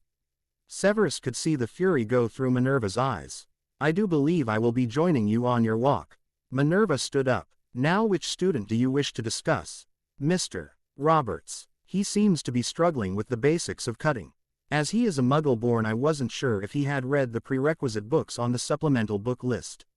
I am sure he did receive them when I escorted him. You are not the first to ask me, since he seems to be struggling with many of the uncovered aspects of each subject. Perhaps it might be best if we didn't just meet our new incoming Muggle born just 6 weeks away from the beginning of their first year. It might be time to consider what other schools do and inform them a year ahead of time and arrange to have someone check on them and make sure they are learning the information. Severus had been advocating the new policy for years. I do agree, as you are aware, but you are also aware of who has been stopping the program from taking off. Minerva had fought with Dumbledore enough times over the years regarding the changes. Many had started the policy after the Cleavy brothers started their education reform campaign during their first year at university. They continued discussing the changes the brothers were able to get into other schools, with Dumbledore resisting any type of change as they walked the short distance to the headmaster's office. Minerva rolled her eyes as they heard Molly Weasley's voice carry down the stairwell. Molly was demanding a wedding date from Hermione. As if that girl will marry her son. Severus arched a brow. She has too much sense to marry that lazy sod. Minerva: oh, please, you were thinking it too. I think the girl is just waiting to dump him until we are finished with whatever might be coming in the future. Severus was impressed. It seems he had underestimated Minerva. Perhaps there was hope for Hogwarts after they got rid of Dumbledore.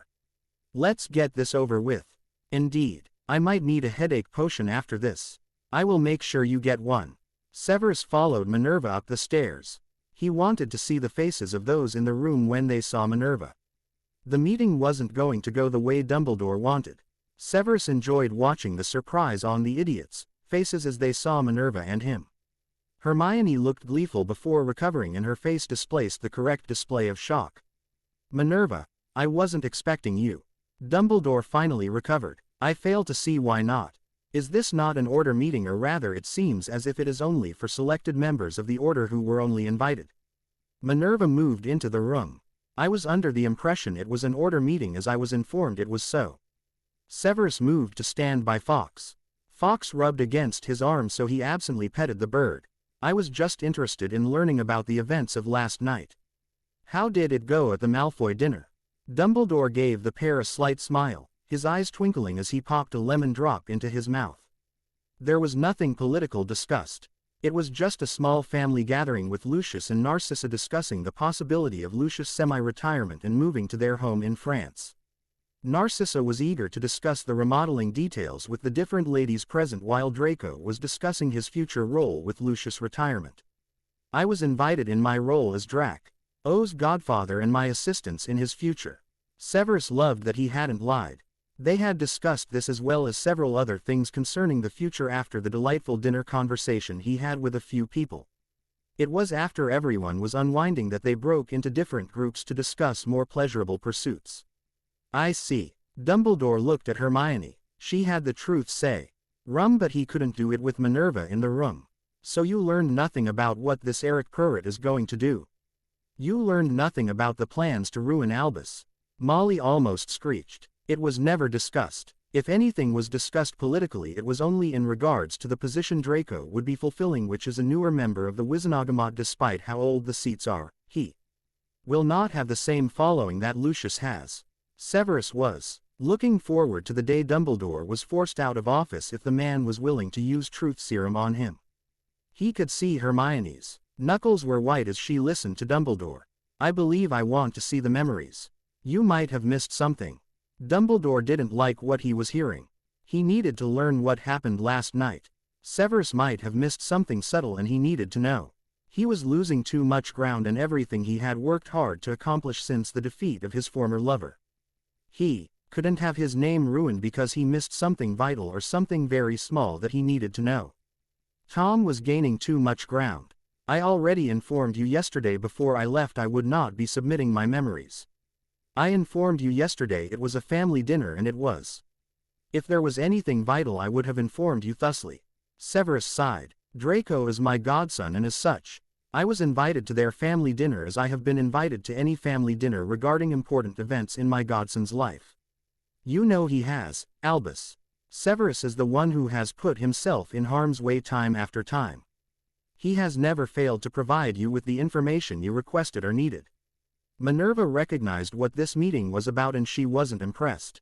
She was wondering, if Molly brewed the truth serum or if Dumbledore had Hermione brew it. She glanced at Hermione and could see the girl wasn't happy being present, and she must have been the one who had been requested to brew the potion. Hermione had grown up and Realized her beloved headmaster was a flawed man. I may not have been invited, but I swear Albus, if you intended to serve truth serum to Severus. Minerva, it's just a small meeting to learn the truth. Nothing more. I am sure each of you has more important business to attend to. Dumbledore didn't want to deal with an angry Minerva. He couldn't afford her to learn the full truth, and it was better to keep her out of the loop. I do have some potions I need to work on. Minerva, perhaps we can continue our discussion regarding Mr. Roberts. Certainly, Severus. Minerva glared at those in the room before leaving with Severus. Hermione returned to work. She was relieved. She didn't expect Severus to enter the office with Minerva. She had been so relieved as she had been fearful of the fake potion being discovered by Dumbledore and what he might do. The fake truth serum had fooled Molly and Ron, but it wouldn't have fooled Dumbledore. Shish. He wasn't sure what the old fool had planned to do once Severus realized Dumbledore was willing to use truth serum on him. Molly, Ginny, Ron, and Dumbledore had been furious once Minerva and Severus had left. Molly had ranted about how Severus had to have been hiding something, while Ron and Ginny did their general Slytherins or evil rant. Hermione and Dumbledore had let them rant for a bit before Dumbledore ended it. I trust Severus. He had never lied to me, nor has he withheld information. He is not responsible for the current situation. He has been here and hasn't left, so there isn't a reason to believe he is responsible for the articles or even Eric showing up at the ministry. I checked with the receptionist in the DMLE, and Eric had been scheduled to have an appointment with Amelia, so it was a bit of bad timing. I did warn you he was the best. He has a strong reputation and it is earned. It wasn't given to him. Hermione wished that the Order wasn't so blind to what Dumbledore was doing to their world. Many of the other magical areas had so many more wizards and many areas of magic that weren't forbidden. I am not sure why you expected Remus to be able to win against him. Yes, perhaps you are correct. I need to rethink things and revamp some plans. Dumbledore wasn't sure what he was going to do, but he had to figure out something. His name was taking a beating and he was positive he wouldn't win against the child abuse cases, especially since Harry Potter would be mentioned. He had already earned a long lecture regarding what an 18-month-old toddler could do, which included walking. Molly had delivered the lecture and he didn't need another one from her. Hermione was glad to see the inside of her office. Andy handed her a cup of tea. Rough. Surprisingly, no. Severus arrived with Minerva, which ended Dumbledore's plans. Smart move. Severus was always a smart man. Andy laughed. How did Dumbledore react? I am not sure of what to make of his reaction. He didn't seem to be affected by it. He said he needed to rethink things and revamp plans. I am not sure what he meant by that, but it didn't sound good. I am wondering if he is going to hire a new lawyer, since he admitted to regretting using Remus. He won't hire anyone. He will rely on his old friend Alpheus Doge, who used to practice but hasn't in several decades, and when he did, it was tax law. Also, Doge was famous for not winning a case before he switched to tax law. He didn't have the quick wit to be able to change his plans when he was handling a case. Interesting. Hermione wrote the name down. He was her next target to research. His name had been mentioned during Order meetings, but she didn't think he was a member. She was aware that Diggle was also an old friend in the Order. But the man was a retired cloth merchant. She flashed to a memory of Diggle mentioning Doge when he had to file his taxes at the ministry. I just remembered where I heard the name before. I will research each of Dumbledore's old friends to see if I can uncover any hidden assets he might utilize in the future. There aren't many left. Many of them lost their lives in the Muggle World Wars as well as our wars. Andy thought for several seconds. Aberforth hates Albus. You do need to speak to him. I planned on going this week. Hermione had already arranged for a polyjuice potion fro. Severus to make sure no one would see Hermione Granger in Hogsmeade. Dumbledore would blow a gasket if she did something outside of the box for how he viewed her. Excellent. So, tell me, what was your take on last night? Did you see how Severus and Eric interacted? Andy sat down in the chair opposite Hermione. Oh, I did. I can't wait until they get to have their date. Hermione thought it was going to be very interesting to watch the relationship develop. Bellatrix was going to be watching the pair instead of her and Draco, which was also a big help. She cared for the crazy witch, but the woman was scary with how protective she was of her family. You were just relieved my sister won't be shadowing you and Draco. Andy laughed. The Dark Lord was looking through the latest reports. Dumbledore was losing it. The man had been busy attempting to use favors to discover what he could about Eric. Sadly, for Dumbledore, Eric had kept everything about himself legal. There was no tie to Harry Potter had he had been blood adopted, but it was done at Gringotts with a new magical one being filed at the ministry. Eric's full name was Corvus Eric Rodolphus Lestrange Pruitt, with the shortened form listed as Eric Pruitt. Since it was a legal filing, it kept everything Eric did legal and nothing could be overturned for a minor listing as simple as the wrong name. Lucius entered his office and took a seat. Dumbledore was in to see Cornelius again. What did he hope to accomplish now? He believes he should be able to present his case to the Wizengamot regarding the refiling of charges against you. Amelia had already denied his request. Cornelius did when he summoned Amelia and learned the truth. Amelia bluntly told him that the ministry could be sued when Eric pressed for false charges and would demand a restraining order against Dumbledore, as well as possible filing of harassment and even slander if Dumbledore didn't stop. Interesting. When I arrived, I did see him speaking to Shacklebolt. Shacklebolt didn't look happy. I wasn't sure what they were speaking about, but from the rumors going around after he left the area, it appears he was hoping to have Eric investigated and followed. He was heard informing Shacklebolt the old crowd would be meeting tonight. I am sure we will hear about it. I did get an interesting message from Severus. It appears Dumbledore was going to attempt to use truth serum on him to discover what happened last night at your home. Hermione was able to warn him and he stopped the plan by bringing Minerva to the meeting. Lucius laughed. Excellent. I will get a message to him about tonight's meeting. He won't be able to warn Hermione, but I should be able to, since I can call her and Andy. Good. The more prepared they are, the easier it will be for them to stay safe. I don't want to have Dumbledore catch us unaware. Perhaps it might be time to have me be seen in public. It might be a good idea, as well as having a ball at Yule. It would be a good way to start your entry into the political arena without Dumbledore being able to object. True, I don't want to rush things, as Dumbledore will be looking for weakness. The Dark Lord didn't want to give Dumbledore a reason to start a campaign against him as of yet. His name needed a better standing before he moved into the political arena, and only time as well as being seen in public would do it. It would also require him to attend a few balls, but it wasn't something new. I think we should also work on assisting the ICW with their interference in our world to help prevent Dumbledore from claiming how the dark faction is corrupting our world. I am sure the ICW would welcome the assistance, especially since they have only had Dumbledore's version of events. The reports Eric has submitted have confused a lot of their members, as well as the information they have been able to gather, since it conflicts with what Dumbledore has reported. Oh, Amelia mentioned something interesting. An arrest warrant has been issued by the ICW for Remus Lupin regarding the 2 werewolf attacks at Hogwarts. They haven't spoken to Severus regarding the events, but the warrant was for questioning so far. It will be upgraded, I am sure, once they speak to Severus. Oh, yes, Severus does so love the Marauders. Lucius grinned. Dumbledore will attempt to prevent it, but the ICW will not be blocked for long. No, they won't. The Dark Lord grinned. Who knew going legal would have so many benefits? Chapter 13. Severus looked at the summons. He had read a few lines and was a bit surprised. He hadn't been expecting the ICW was investigating Remus Lupin for the werewolf attacks. An eagle owl had just delivered it to him as the morning mail arrived. He could see that Dumbledore was interested in what the owl gave him. However, Severus wasn't about to inform him what the owl had given him. He didn't want to listen to Dumbledore defend Lupin or the Marauders. However, it wasn't possible, as it appeared Minerva and Phileas also received a summons.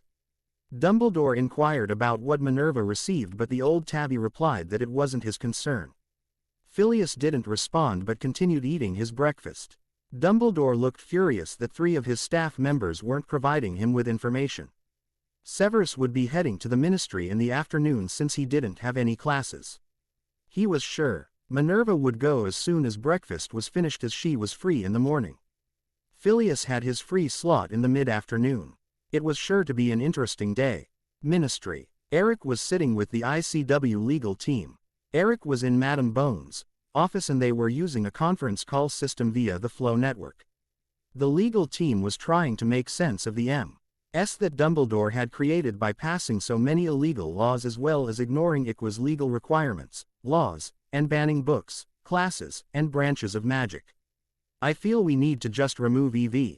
Law passed since the man took his position as chief warlock. The legal laws have so many illegal parts. The banning of whole branches of magic and books. It would be better if we started from scratch. The American representative was flustered as was everyone else. Sadly, I find I agree. I have been reviewing the laws since this started.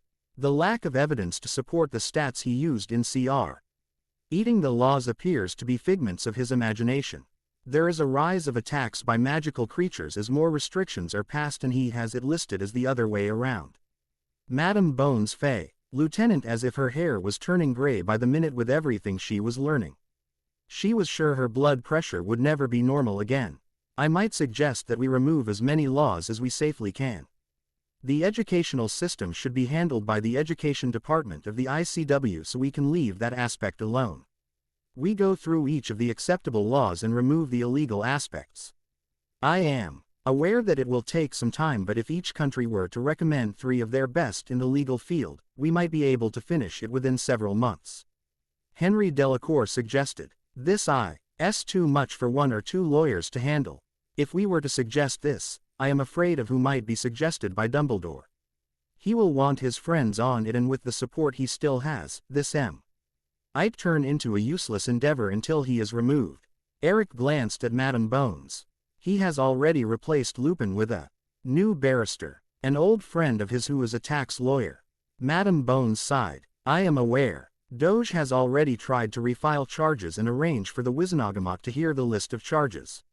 Albus is hoping that the Wizengamot will bypass my decision and vote to press charges. I have already explained what will happen if Albus does so. The refiling was withdrawn, but I do not believe he will give up.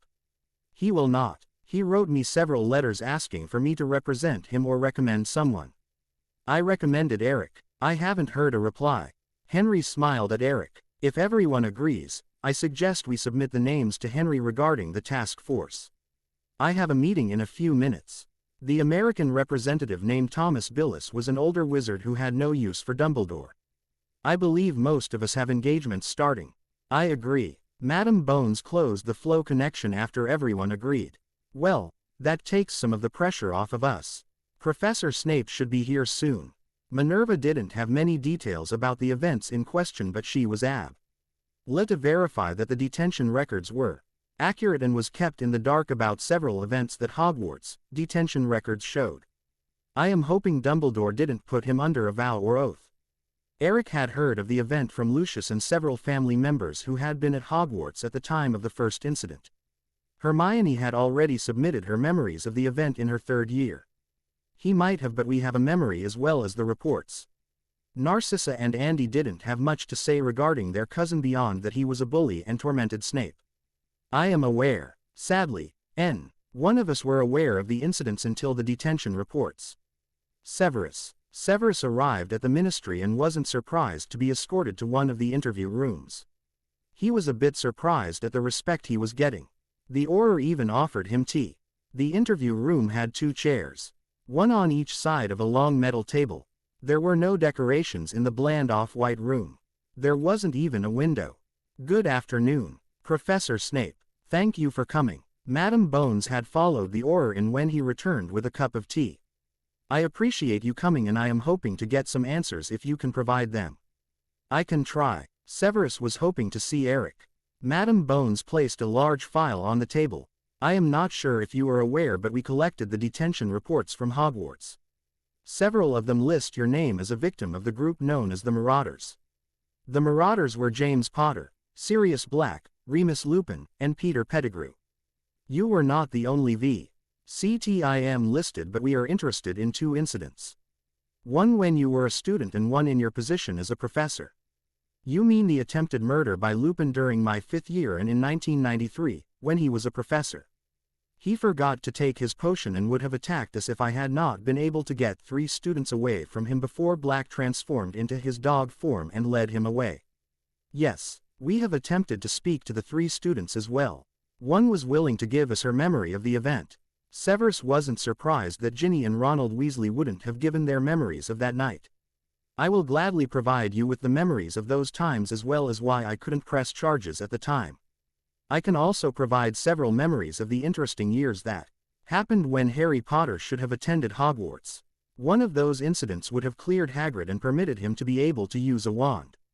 Madam Bones searched through the stack of reports. I am going to assume you are referring to the Chamber of Secrets. Yes, Ginny Weasley was the one who opened it during her first year. Hagrid was arrested at the time and wasn't released until after the Basils was defeated. I had to destroy the second-floor bathroom to gain access to the chamber. Fawkes assisted me in killing the beast and saving Ginny Weasley. She had been writing in a cursed journal. The journal was destroyed at the time. Albus tried to claim it was Tom Marvolo Riddle's attempt at returning to life. However, Ginny willingly admitted to writing in the journal and was unaware of what it was. She admitted to killing the roosters and opening the chamber and releasing the basilisk in. The pipes. The pipes were accessed via the second-floor bathroom, and that was why so many of the students were petrified, since the reflection of the basilisk going into the pipes caused the problems. Ginny stated that the beast was hungry and she was helping to get food. She could understand it. No, she said assumed. Severus had wanted to skin the girl alive.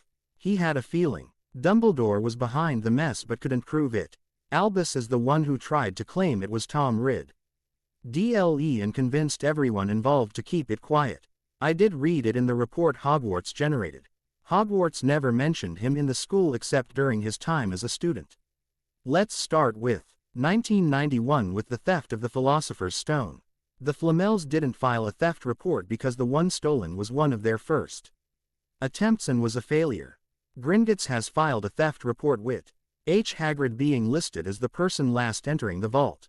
Severus pinched his nose and started explaining everything that happened in what would have been Harry Potter's years at Hogwarts.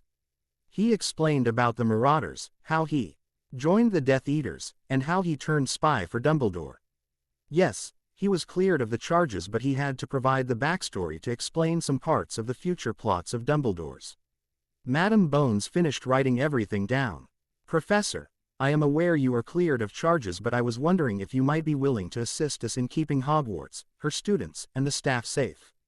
You want me to spy on Albus? Well, I wouldn't go so far as to say spy, but help us keep up with what he is doing to prevent further damage. Madam Bones, I have no problem with doing it.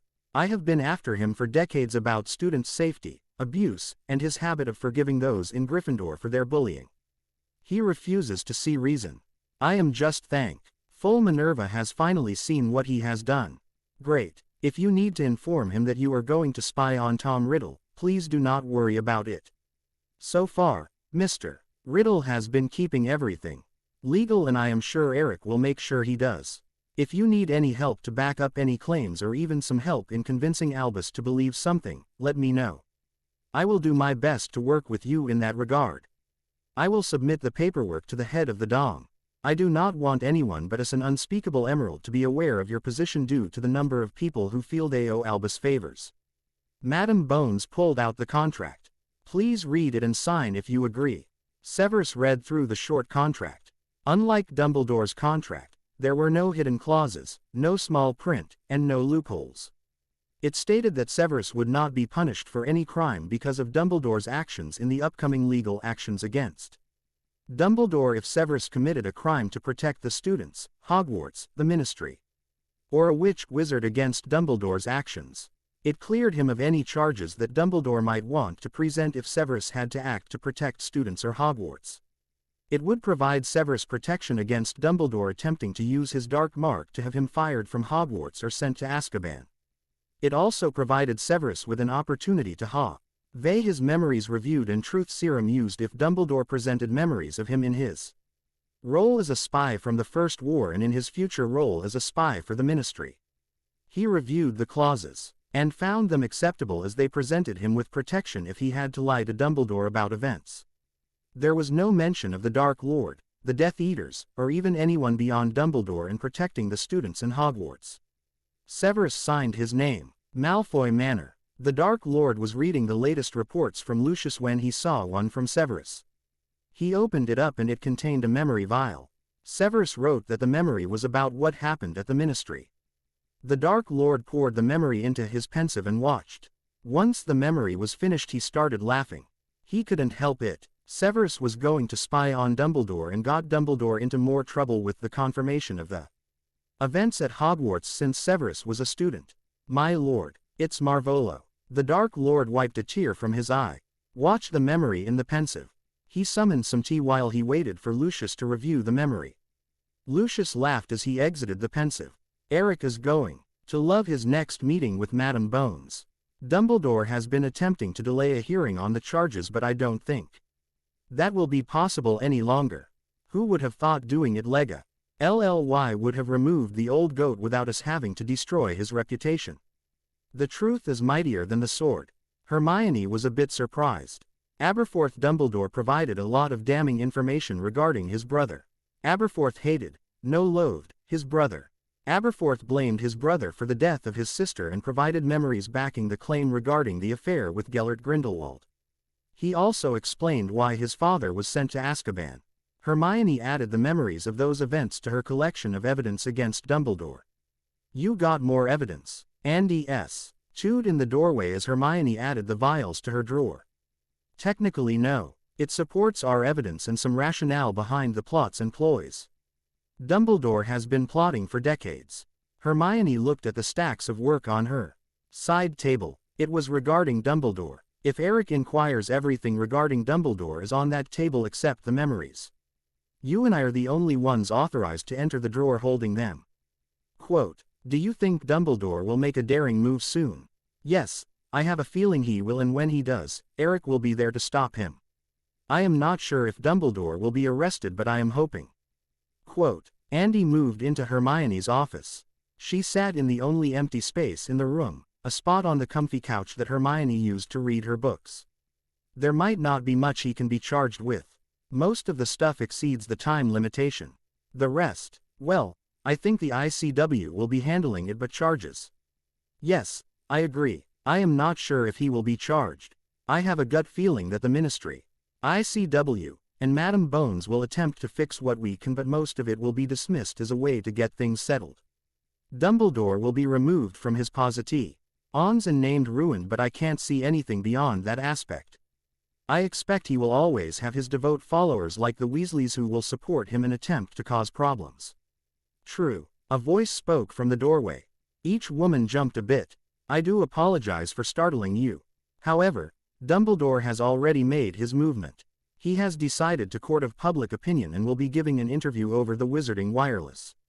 Dumbledore has been bribing many of the lords and ladies of the Wizengamot to keep from being charged, which is legal since set the payments up as purchases from those he selected. Hermione groaned. Any way we can counter this? Yes. Eric smiled. I arranged for Lucius and Tom to do an interview beforehand. It will air live and Dumbledore will be next to ND, then Amelia and I will be interviewed after him. We will be covering the crimes and other aspects we are sure he won't mention. Dumbledore isn't going to be aware of any of this before he does his interview. The interview with Dumbledore. A announcer, interviewer, D Dumbledore. Announcer. Good evening to everyone listening tonight. Our next interview is with Albus Percival Wulfric Brian Dumbledore, the current headmaster of Hogwarts. It should be mentioned that we aren't sure for how long. Any words regarding the situation? Dumbledore. I have several words regarding this current situation, my boy. I decided to provide you with this interview to help shed some light on a very dark situation we are facing in our world. A. I see. What information do you wish to pass on to our listeners? D. As many are aware of the situation we are facing via the news reports. However, what many are unaware of is this is being done by those in the dark faction to lessen my reputation and doom our world to darkness. We need to be vigilant in our prevention of the dark seeping into our world. We are facing dark times. Happiness can be found even in the darkest of times if one only remembers to turn on the light. Asterisk. A. I see. What about the illegal activities you are being accused of doing? D. I am being accused to lessen my name. I have done nothing but to promote the greater good, my boy. Everything I have done has been to provide everyone with the direction leading them to salvation and the light. No good comes from using dark magic. I see. Is it why you stopped blood adoptions yet you ed blood wards in your attempt to protect Harry Potter? I only did what was needed for the greater good, my boy. It certainly didn't protect Harry Potter. You still haven't located him as of yet. How do you expect our listeners to believe anything you mention? I have guided our world for over 50 years. I have done nothing but the best for our world and those in it. I have protected, guided, and taught the magical world since I became a professor at Hogwarts. I have been doing it since I defeated Grindelwald and leading us away from the madness that dark magic causes. I see. The reports of you being involved with Grindelwald. Those are false. Malicious rumors to shack the foundation of our world. Dark times lie ahead of us and there will be a time when we must choose between what is easy and what is right. Many people are saying you did what was easy and not what was right. You removed many of our traditions, removed many of our holidays, and removed many branches of magic as a way to keep people away from what you deem acceptable. Can't people claim you are attempting to be in charge? I mean, you did control Hogwarts and guided our education for over 50 years. You control the ministry with your position as chief warlock, and your appointment on the ICW. The tales of you being the puppet master seem to have a ring of truth to it. It is a twist of facts. Yes, I do hold those positions, but I have never ordered anyone to do anything. I have just guided the members of our community. I have just listened to the members of our society and guided our world based on their desires. Interesting viewpoint. Our time is over and I am sure our listeners would love to hear who is next up on our schedule. Thank you for coming, Professor Dumbledore. Pleasure, my boy. It brings my heart pleasure to see how successful you have become. Madam Bones and Eric rolled their eyes from the quiet room they were in. They had heard the interview and had written down the countermeasures to the interview with Dumbledore. That man can screw the biggest pile of horse manure. I agree, but he gave us so many openings. The use of blood magic is a good opening. He set himself up as having one set of rules for himself and another for everyone else, and uses the idea of his greater good to escape any type of guilt or illegal actions. Eric had written down the law W.S. Dumbledore had broken just by Dumbledore's admittance during the interview.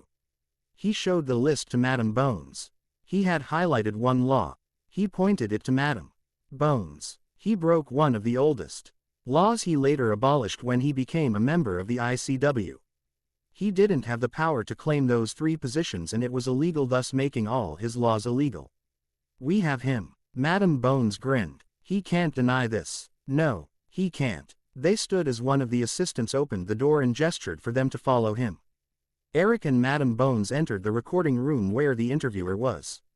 They debated some of the laws and issues Dumbledore had created, but it was the ending that everyone would remember for the longest time.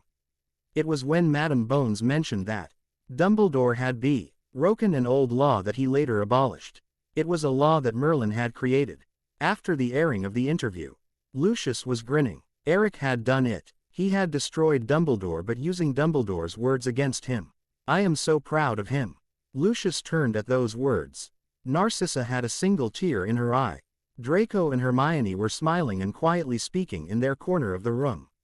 I agree. We still need to be careful. We don't want anyone to be able to claim Dumbledore was right after we get him fully removed. I am sure we won't have to worry. Lucius was truly not worried. He wasn't concerned about a crazy Dark Lord destroying his family, his world, or his goals. He wasn't concerned that Dumbledore might make a comeback to power. Dumbledore's time was over and people were tired of his greater good. He would have to see what the newspapers and other members of the ministry feel about the interview, but he was sure it would go the way they desired. It will be an interesting morning tomorrow. Narcissa smiled at her husband. I have a tea party tomorrow to attend. Lucius was aware that the tea party was where Narcissa learned how everyone would feel about the interview.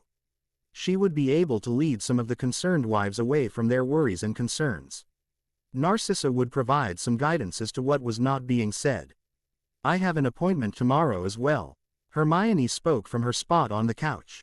It appears that there is a research project I am being asked to do. I will be in the Department of Mysteries most of the morning. I also have a few meetings as well. Some of our former classmates desire to have lunch tomorrow. Many of them are from Ravenclaw and Hufflepuff. It seems word has been spreading about getting the truth behind Dumbledore's actions, and several have requested to meet with me regarding their years at Hogwarts. Excellent news. Lucius would share the news with Eric and the Dark Lord. Severus listened to the interviews over the wireless. He loved listening to Eric and Madame Bones destroying Dumbledore. Dumbledore was going to be in a mood, and Severus expected he would be called into the headmaster's office to hear about plans on how to counter the interview. He was going to bring a headache potion with him because he expected the meeting to turn into an order meeting and he didn't need a headache from Molly's voice. Severus was expecting Lupin to provide some ways that Dumbledore could protect himself, but there wasn't much the man could do since Dumbledore admitted to breaking the law in the interview. A law that was created by Merlin. One of Merlin's laws was the foundation of their society, and to break it was very serious. It was a death penalty depending on the law. He wondered what the Order would think about that aspect. Eric was smiling as he walked back to his office. He couldn't believe that Dumbledore was so sure in his name and power to admit he broke Merlin's law. He did wonder if the man was aware of the law. Dumbledore was a general, and Eric discovered that Dumbledore dismissed a lot of things if he felt they weren't of concern to him or got in the way of his greater good. Eric sat in his office and updated his files before he decided to head to see his parents. He was sure they listened to the interview as they followed his career very closely. He was sure his family would also provide insight, especially his uncle Lucius. His family, a family that he wouldn't have had if Dumbledore hadn't interfered with his life. A family that Dumbledore had tried to remove him from. He was a Black and he should have gone to a member of the Black family when his biological family was destroyed. It felt good to be involved in removing Dumbledore.